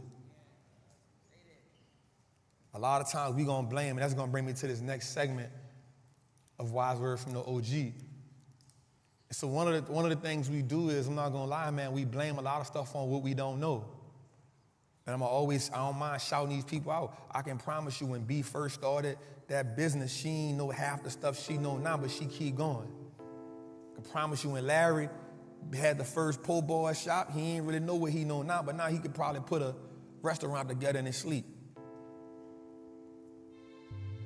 You don't always gotta know it. You gotta just be willing to do it and realize you're gonna figure it out as you go. So I'm gonna say this, man, your frame of reference is diluted because the emotion tied to your experience alters your truth. The emotion tied to your experience. A lot of times we can't take action because the emotion that's tied to the failure that we experience make us realize that success is a little harder to achieve than what we normally thought, and so that handicaps us, that paralyzes us. But I want you to understand, when a new truth collides with an old belief, we gotta choose the one that serves us at the highest level. When a new truth collides with an old belief, we gotta choose the one that serves us at the highest level. Every level of us is going to require a different truth. Because the version of you that you were in when you developed that truth will change as you start seeing what's possible. Possibilities expand the vision. So the vision for your life, the vision for your family, it must keep expanding. I promise you, when I first started this, I didn't see me doing what I'm doing now. I just wanted to teach people about stocks because it helped me get out the street.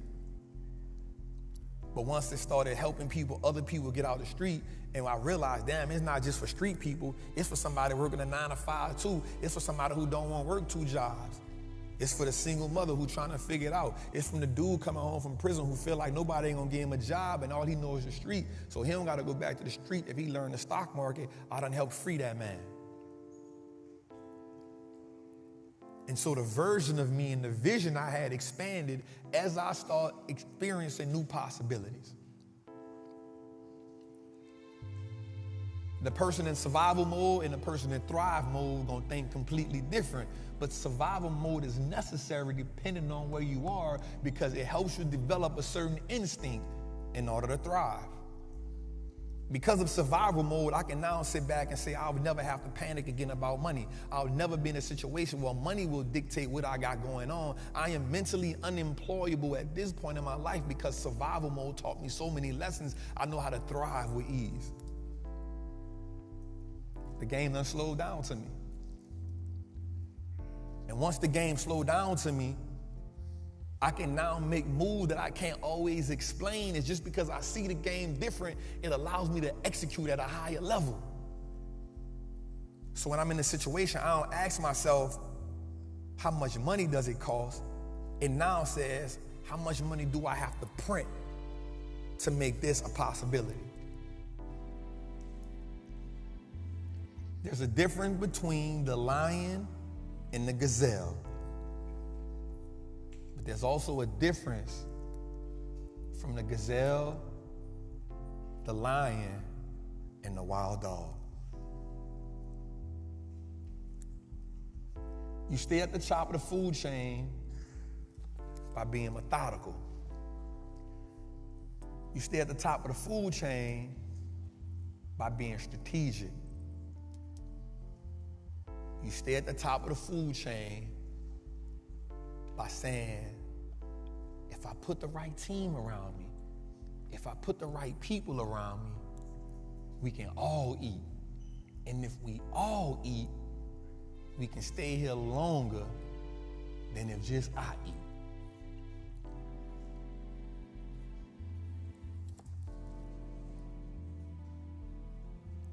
Wall Street looks like us now. It's not about Wall Street Trapper.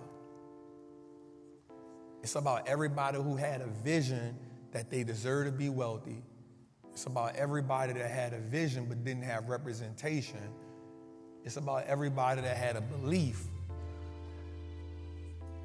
It's about understanding that the person in the suit and tie made it and fit what we was looking for, so we disregarded them. So the homie in the hoodie, the homie in the t-shirt, the homie in the G-Nikes, the homie in the jogging pants, he represent me. He speak my language. I want you to understand that building wealth is more about switching the class you in. Because while racism does exist, classism is what separates us.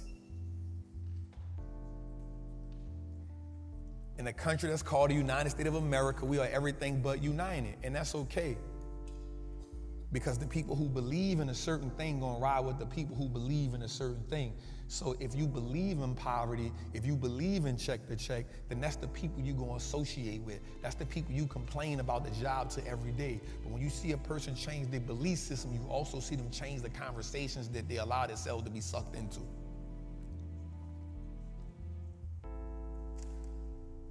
And once you change the conversation, you change the compensation. And once you change the compensation, you change the realization.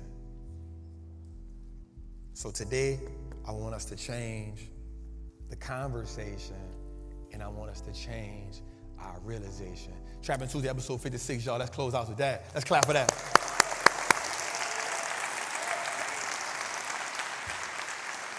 All right, man, we about to transition.